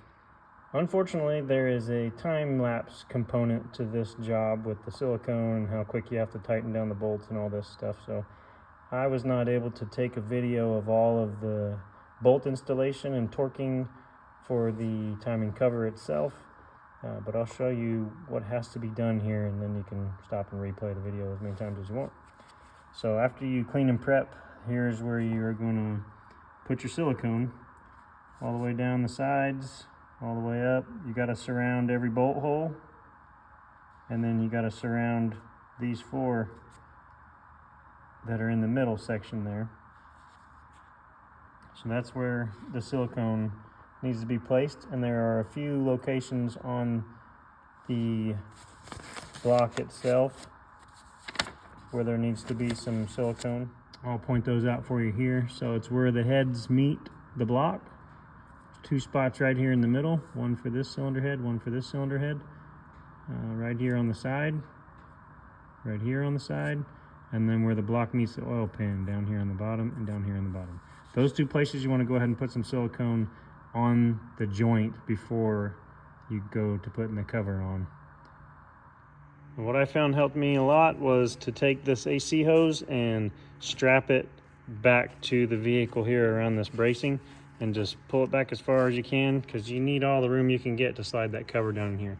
I also had a helper that held the bottom of the cover from underneath so that he could line up the dowels down there while I lined up the top end, which I had a couple of homemade tools, and I'll show you those. So the book procedure calls out a special tool number here to put in these two center holes in that top V right up in here, the V of the valley right there. It's going to go in the center holes. Well, you can take a bolt that's about, I think, 3 inches long, cut the head off of it and grind a slot so that you've got a continuous shaft diameter that you can screw into place. It's an M8 1.25 thread. Like I said, I think it's 3 inches, what I started with. But if you have one that's too long, you can always just cut it shorter. But you want to thread that into the block so that you can rest that timing cover on these two pins, essentially, and then you can press the cover towards the block and just lift up ever so slightly to get it in place. And then you can unscrew them and pull them out. So the sequence of the bolts to install after you got your wet timing cover and you install it onto the block, it's being held in place by the dowel pins. Well, you've got bolts number 7, 8, 15, 17, 18, 21, and 22 that you need to put in first. And you just get those basically finger tight, snugged up, and then you move on to the next step. I've already got the engine mount in the way here. We need to get this held back in place, so I apologize. But the next bolts, after you do those certain ones first, then you've got your larger, the 15 millimeter headed bolts. There's one here, there's one right underneath this ear. You have that very small 8 millimeter that goes in this little pocket, and then you got the large 15 millimeter that goes right here, that you will have to lower the engine on your jack in order to get clearance for that to put it in. So you go ahead and you get those finger tight, and then you move on to the next step. So after you get that little 8 millimeter and these three 15 millimeter, then here's your torquing sequence. You go ahead and you put in the other remaining bolts to get you to the 22, bolts 1 through 22. You put all of them in, and then you torque them to 89 inch-pounds. Next step, you tighten bolts 23, 4, and 5, which are these large ones, 23, 24, 25. The little bitty one is 26. So 23, 24, and 25 go to 133 inch-pounds. 26 goes to 89, and then you loosen it one turn. Then you go to 23, 4, and 5, and you go to 22 foot-pounds. So 22, 22, 22 foot-pounds, plus an additional 90 degrees. Then you go to all the rest of the bolts, 1 through 22, and you tighten them to 177 inch-pounds plus 45 degrees. Then you come back to bolt number 26, which is that little bitty one, and you tighten to 89 inch-pounds plus 45 degrees. So if you're wondering about the numbers and the sequence, take a screenshot of that, because it's going to help you out. So you just basically crisscross 1, 2, 3, 4, 5, 6, and then you jump up and go 7, 8, down the bottom 9, 10, up top again 11, 12, down the bottom 13, 14, up top 15, 16, down the bottom 17, 18, back up top 19, 20, 21, 22. So that's the sequence you follow for the 1 through 22 bolts. And like I said, 23, 24, 25, and number 26 is that little bitty one here. So you might want a screenshot of this process again. After that, you're going to reinstall your engine mount. So you got to use your jack, get it to the right height, go ahead and put in the big bolts. Those are at 66 foot-pounds, and then you put your nuts on, and those go to 46 foot-pounds. Then you can take your jack out. After you got your engine mount back in, then it's time to prep your valve covers for going back on. So you can tell by these seals, the spark plug seals in this valve cover, two of them actually stayed on the tubes in the vehicle, but the last one, the way that I tear these out is I grab them with some pliers and then basically bend them inside of themselves and they'll bust loose. Same way for the camshaft VVT solenoid seals that go up top here. You grab the top edge, and actually it's really the underneath side edge because they're poking down through the hole in all these cases. And so I'll show you on the other valve cover what I mean. So that lip that's protruding through right here, that's what you grab a hold of with your pliers and bend them inside themselves. And the same lip protruding through on those seals. The end result of your seal is that you want those seals, you can kind of see a little bevel down inside that hole, and you want the top of the seal to be right by the bevel. These seals you want to be flush with the top of the valve cover. So first you pull them all out. You put your valve cover on something hard and flat. You can press down and then you can pull up and wiggle all these studs and bolts out. And these are in decent shape, but I'm going to go ahead and replace them anyways. So all of those little bushings on the valve cover, I got all my new parts laid out there. These here, I'll probably use just a flat block and pop them down into place. These I'm going to find a socket that fits and right inside of here and drive them down because I don't have a seal driver. So that's the next process, is to start installing all these. I'll just show you on one of these. I take a pair of side cutters and I cut the bushing with those before I peel it off. Just get a little slice in there and then you should be able to pretty much just break them off. Depends on how brittle they are. Some of them come off really easy. And then you're just gonna take a new one and press it on.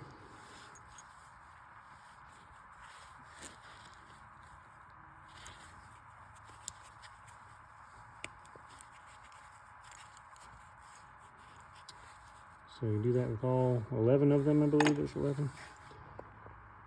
And that's those. And then, like I said, you might want to get a little bit of engine oil and coat the outside of this seal. But you're going to take it and center it up. Press it into place. And then these small ones, same thing. I'm centered. Grab a flat block, tap that in. Well, I partially installed the first one with a hammer and a block of wood, and I decided that it would be much easier to use the press.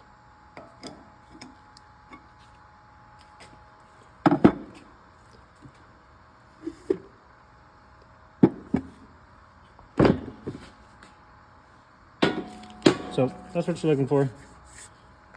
Get as close to flush as you can. I could drive it a little further, but I think I'm going to stop there. So for these spark plug sleeve seals, I'm using an 1 3/16 socket, and I'm putting that under my press and pushing it in place. You can see there's a bevel. That one's got kind of some dirt or something on it, so you can see it really good. You're basically pressing down to where it's flush with that bevel. You don't want to press too hard because you can annihilate this plastic valve cover, so pay very close attention to what you're doing. So we'll finish up with these two, and then we're ready to put this valve cover gasket on. Got to clean up the surface of the head and then install it. I like to clean out all the grooves with a rag, paper towel, whatever. Just make sure all the residue's out of there. Helps the risk of a leak. Don't want any debris in the channel. Mating surface for the valve cover needs all wiped down and cleaned. You want to put a small bead of silicone here on the joint. I got a little bit of leftover there from the timing cover install. I'm going to shave that off, and then you put a small bead on each of these joints, from the cylinder head to the timing cover. Put your little beads of silicone on these joints.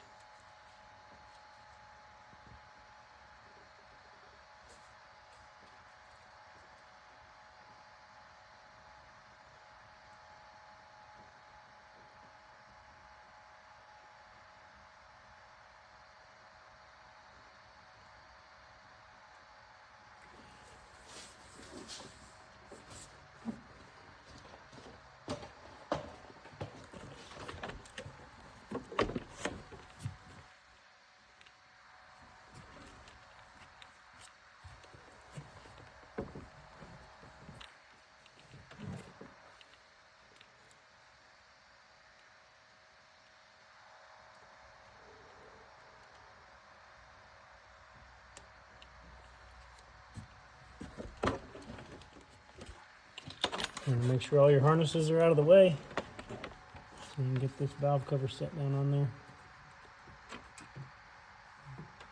One last look as you're getting ready to set it down. Make sure that seal is seated correctly still.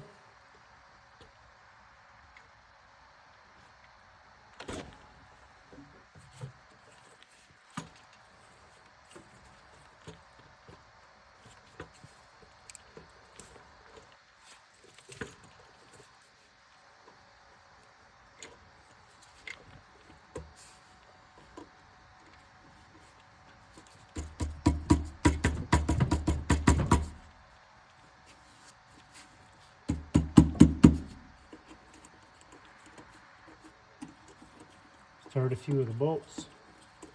Try to hold into place. A lot of times your spark plug tubes and your VVT solenoids won't go completely into the seal until you start to snug it down.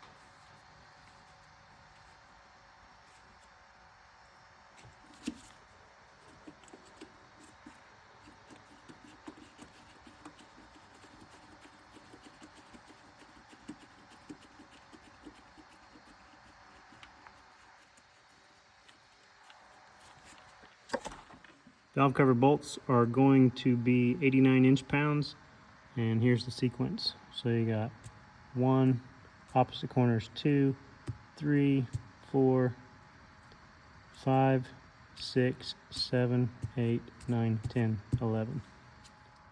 Got a little glare from my light over there. Next step after you torque the valve cover down is put the coil packs back in.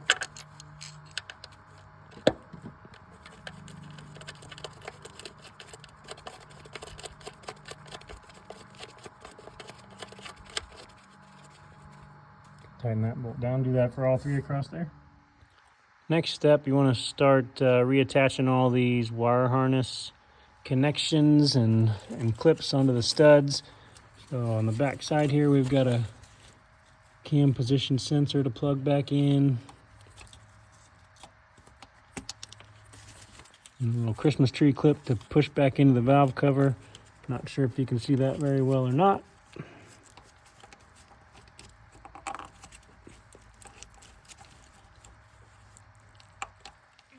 But it was pretty difficult to get out. A little bit difficult to get back in. Bring up your harness for all your fuel injectors.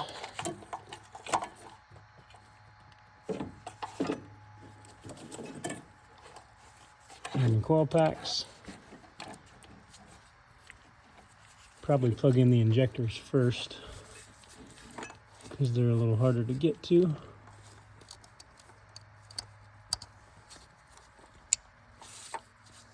Plug those in and push down the locking tabs.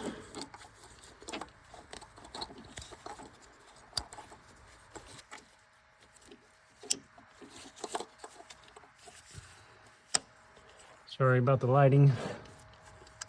I'll have a little better on the front side of the engine. But you took them off. They're pretty straightforward how to put back on.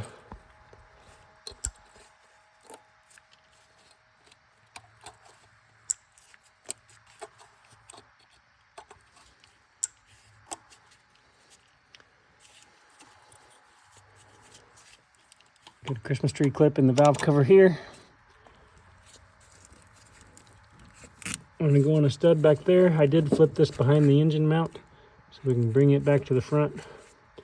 And there's a plastic bracket, if you remember, on the back side. Sorry, on the back side of this, that's like an L-shaped that you'll need to shove back into the valve cover. And up here, we've just got this sensor to plug in.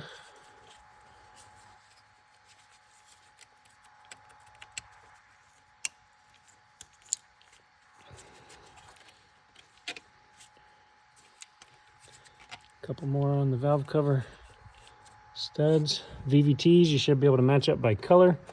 So gray goes to gray. Don't forget to push down the locking clip. Black goes to black. Locking clip. And then we'll work on that L-shaped one on the back, probably off camera. Next we'll work on the front side. Put your 2 beads of silicone across those cylinder head joints.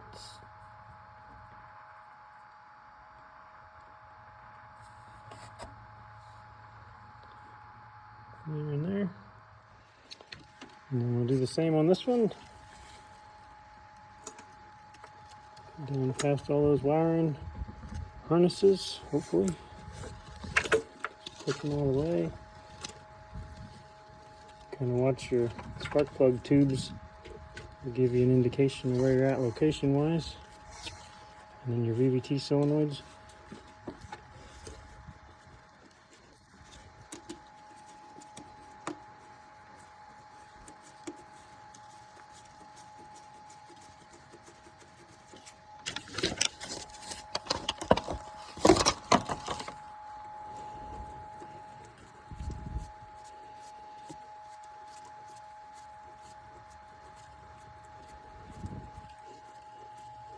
Just kind of holding it in place, making sure I don't smear that silicone off to the side or anything.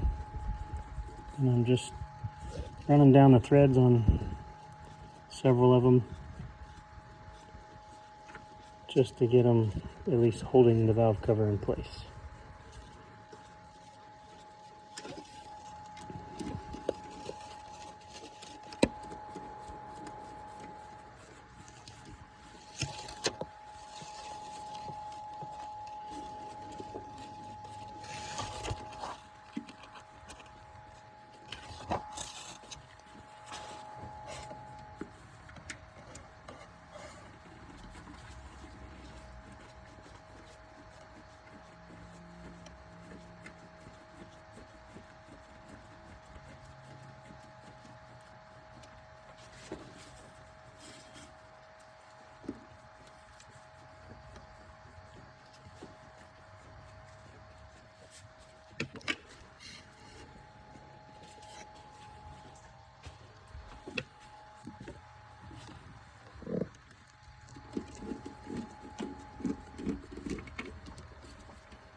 Torque sequence is pretty much the same, so 89 inch-pounds.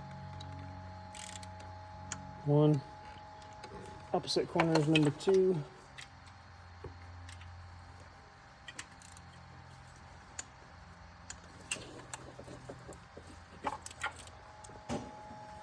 Three is bottom left.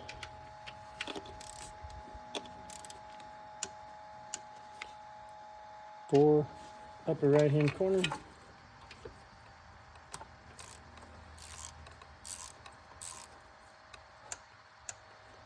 5, up and left. 6, bottom left center. 7, bottom left, underneath the oil fill.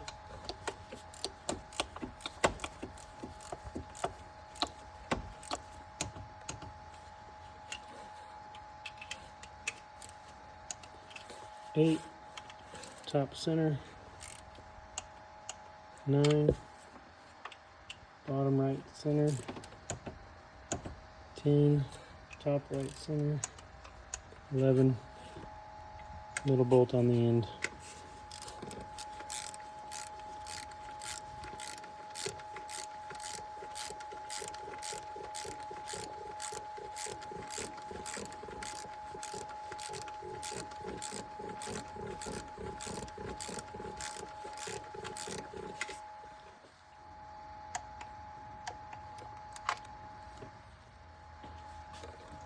Switch coils back in.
And you start putting your wire harnesses back.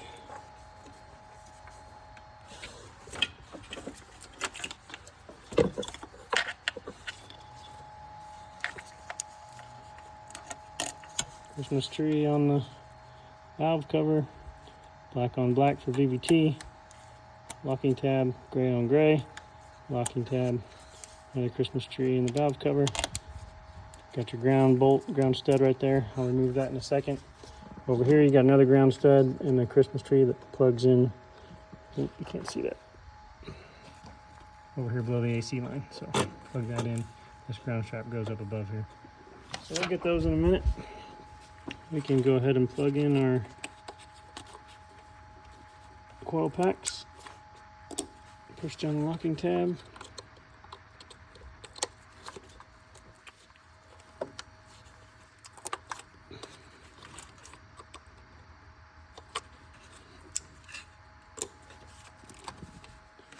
Fuel injectors, locking tab,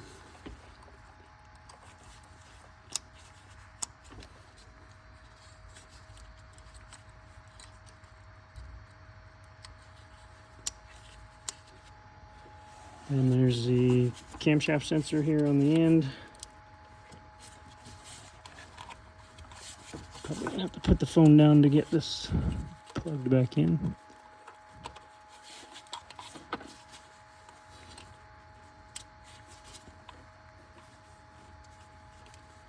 Oh, I got it. And then a Christmas tree clip. It goes on the valve cover.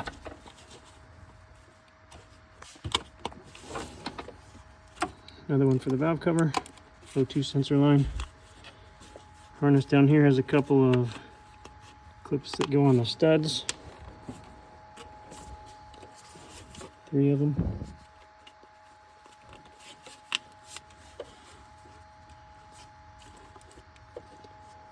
Now we should be ready for fuel lines or intake. Probably intake next.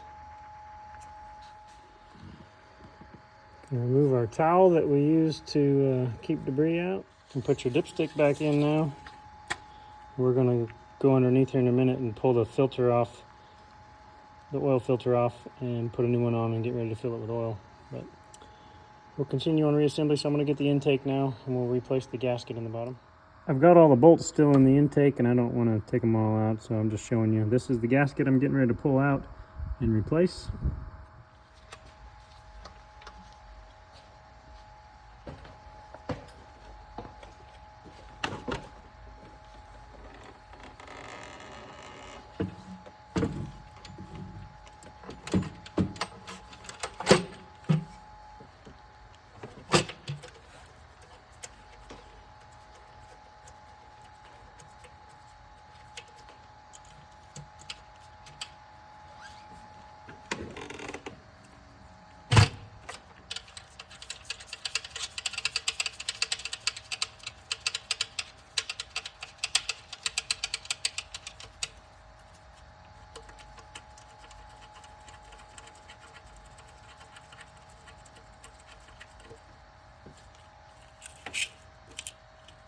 Christmas tree clip here.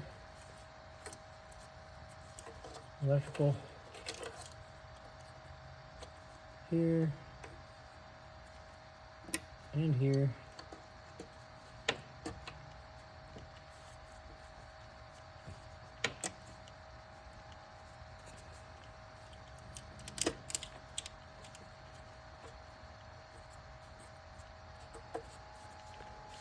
And you got a plug up here on the back of the intake.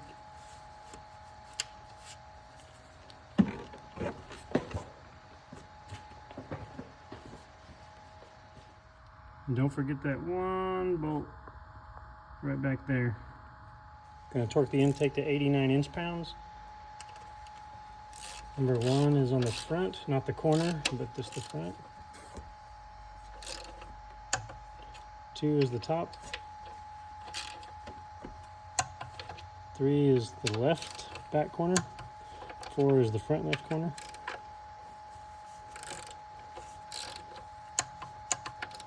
5 is the front right corner.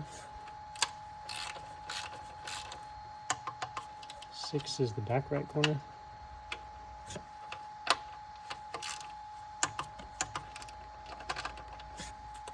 And 7 is the only one you haven't done yet. This is left center on the front.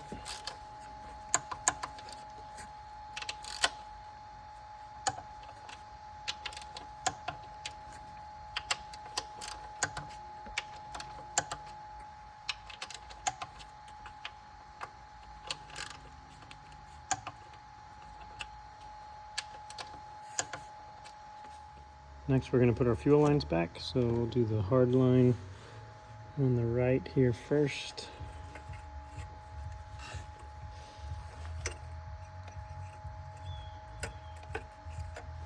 On this side, you got to make sure your tab is in front of the flange where your bolt's going to go. That'll allow you to push this line on.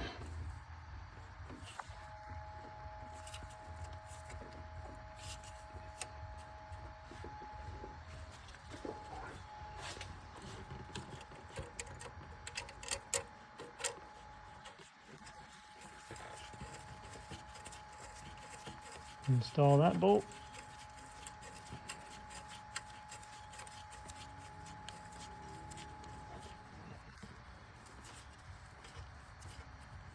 Tighten that up with a ratchet, then you can re-engage this fuel line.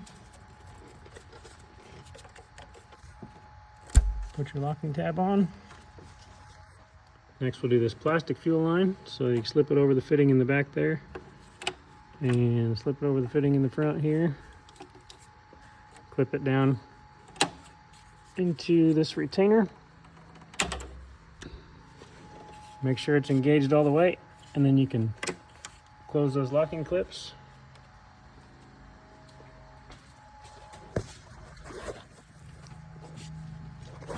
This one's not very good lighting. I'm gonna put it up over the top. And you press down and lock that clip.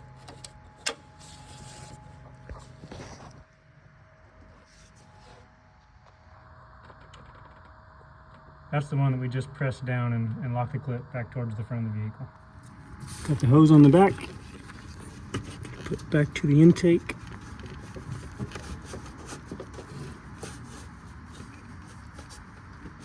Put that clamp back on. Reattach this hose behind the throttle body. And put that clamp back. Next we're going to put the crank pulley back on. So I did replace the seal. It's going to be dry, so I put a little bit of clean oil on the crank pulley before I slide it in there. So I had to use a pulley installation tool. Just got it from O'Reilly's to install this, where you thread a small piece in and then you put a big washer basically over this, maybe with a bearing on it, and then you crank a nut down over the top of a secondary shaft that attaches to the first fitting. So I didn't get that part on video. I already returned the tool, so you can just look them up. Next, we'll put our coolant reservoir hose back in here. Looks like it needs to slip underneath the fuel line. Go down onto this fitting, and we'll reinstall our clamp. Get your hose down in these two plastic clips, and then when you get the degas bottle in here, you'll reattach this line down below there. Next, we reinstall the air box.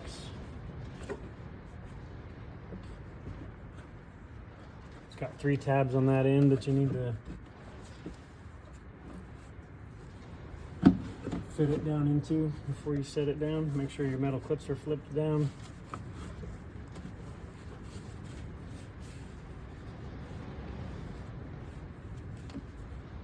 And you got a rubber hose up here on the end.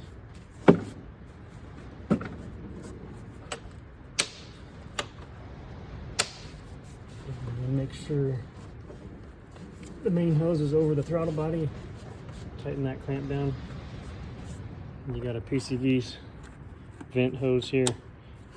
Clip back on. Next, we'll reinstall the degas bottle. So it slips down in here.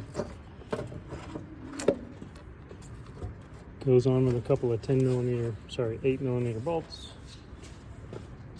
There is a plastic fitting on the back that slides into a little notch.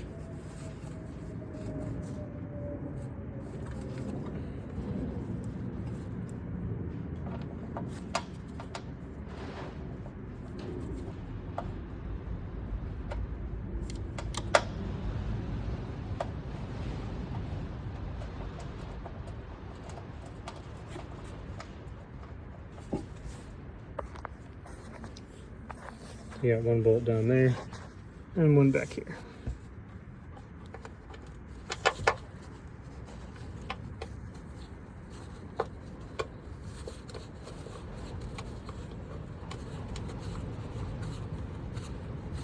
Tighten those down, and then your coolant line here that goes on to the pipe underneath the intake manifold. Looks like we need to spin and line up the fittings.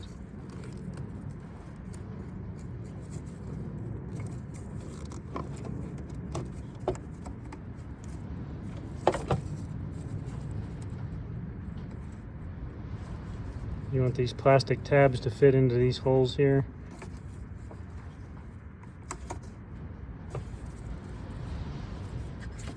Once you get the right orientation, you just press it on. You can hear it click. Make sure you go underneath the ground strap for the valve cover wiring harness. Go ahead and hook back up the overflow pipe line.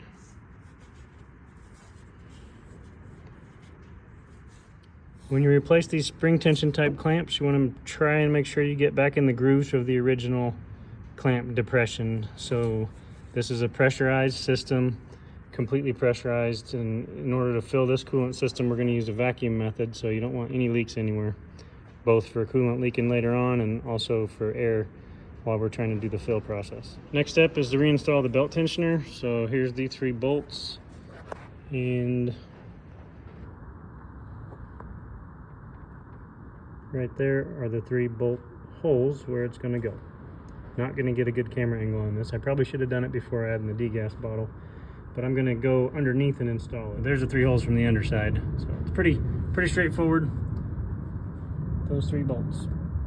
So once you get the first bolt in the bottom left started there, then you can just kind of rotate this up into position and stick your other 2 bolts in.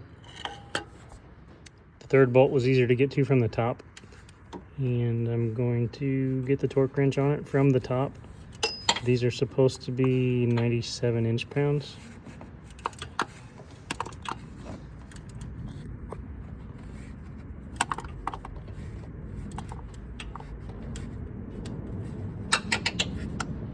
The other 2 should be able to torque from the bottom.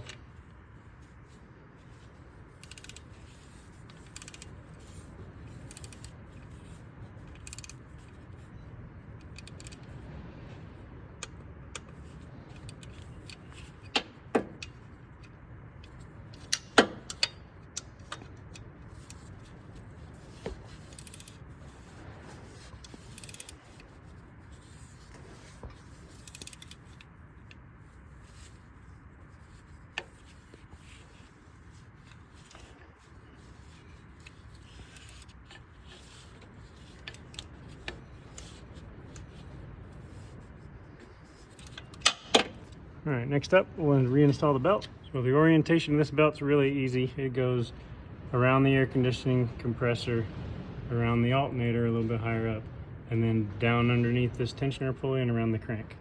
So I went around the AC and the alternator first, and used my tool here to compress the tensioner and push it up over the crank pulley. Don't have to do it that sequence, but for me it's easiest because this one's wide open. Well, we got it up in the air. We're going to go ahead and change out the oil filter. I'm using the Fram Synthetic XG10575 filter. And get your seal, just a little bit of oil on it.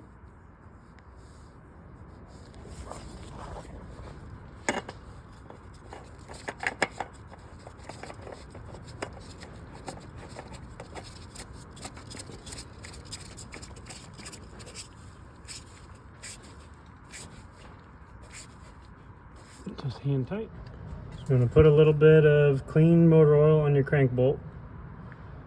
And you thread that in.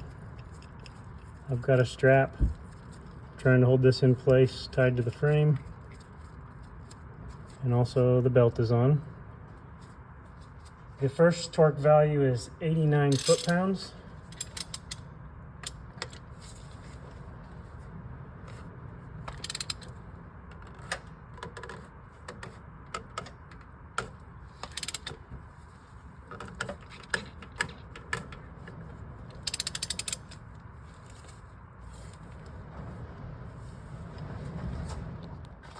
I had to get myself a cheater pipe there.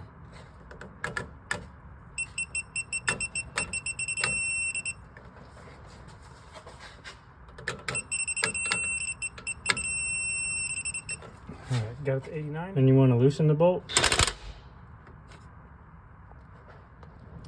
Next step will be to torque it to 37 foot-pounds.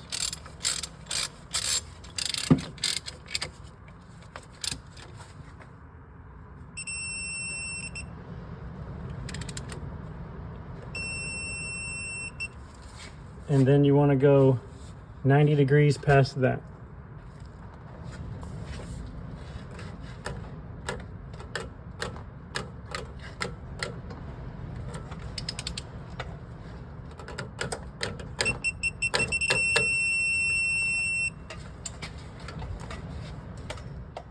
I'm going to fill our oil with 6 quarts of 5W20.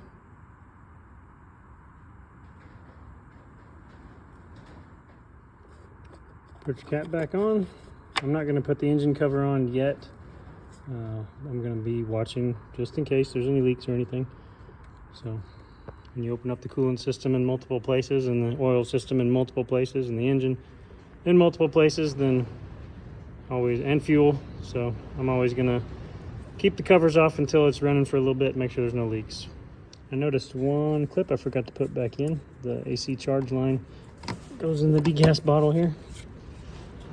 So we're going to remove this cap and work on the fill procedure. And screw on our vacuum cap here.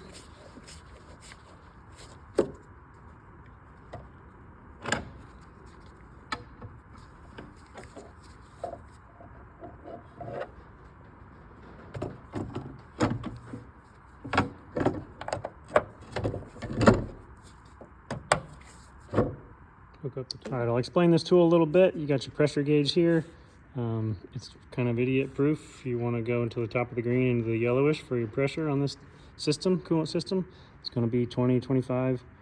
It's actually about 22, 23 PSI is the max you want to get to. So I'm going to quit about 20. You got 2 valves here, 3 valves actually. This one has an on and off valve with this plastic button. On and off. So you hook your compressed air up here. It essentially has a free passageway to this outlet. So that compressed air is blowing by and it's creating a suction here, or a vacuum. Well, that vacuum is going to be pulling through here as long as this valve is off. And if this valve is on, then it's going to be pulling through here and here. So you want to close this valve, that way you're suctioning just from the system. This valve you can open and close also. We're gonna leave that one open for the vacuum. Once we get a vacuum on the system, then we're gonna hook another hose up here into a bottle of coolant, and we'll close this valve. Then the vacuum that exists in the car system will pull, as we open this valve, it'll pull coolant right into the system. And that's how this system works. All right, so we've got our compressed air hooked up right here. We'll start with this valve off. This is the operation of the tool here. Turn the air on with this. You see the gauge is not going anywhere because this is not open. So once we open this up, we begin to create a vacuum on the system. And we're going to work the gauge up until about 20 psi and then turn the valve off.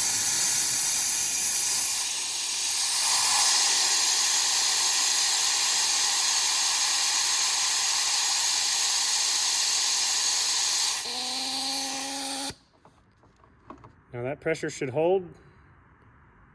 I'll tell you there's no leaks in the system. I'll go get a coolant bottle to hook up to this fitting. All right, so we've got our hose. I'm gonna hook it up here. This is the valve that will open once we're ready to suck the coolant into the system. And we're gonna feed this down in the bottom of the correct fluid, and then we'll open up the valve. And you see the coolant start to flow pretty quickly. And you want to watch the level in your antifreeze jug if you don't want to suck air into the system.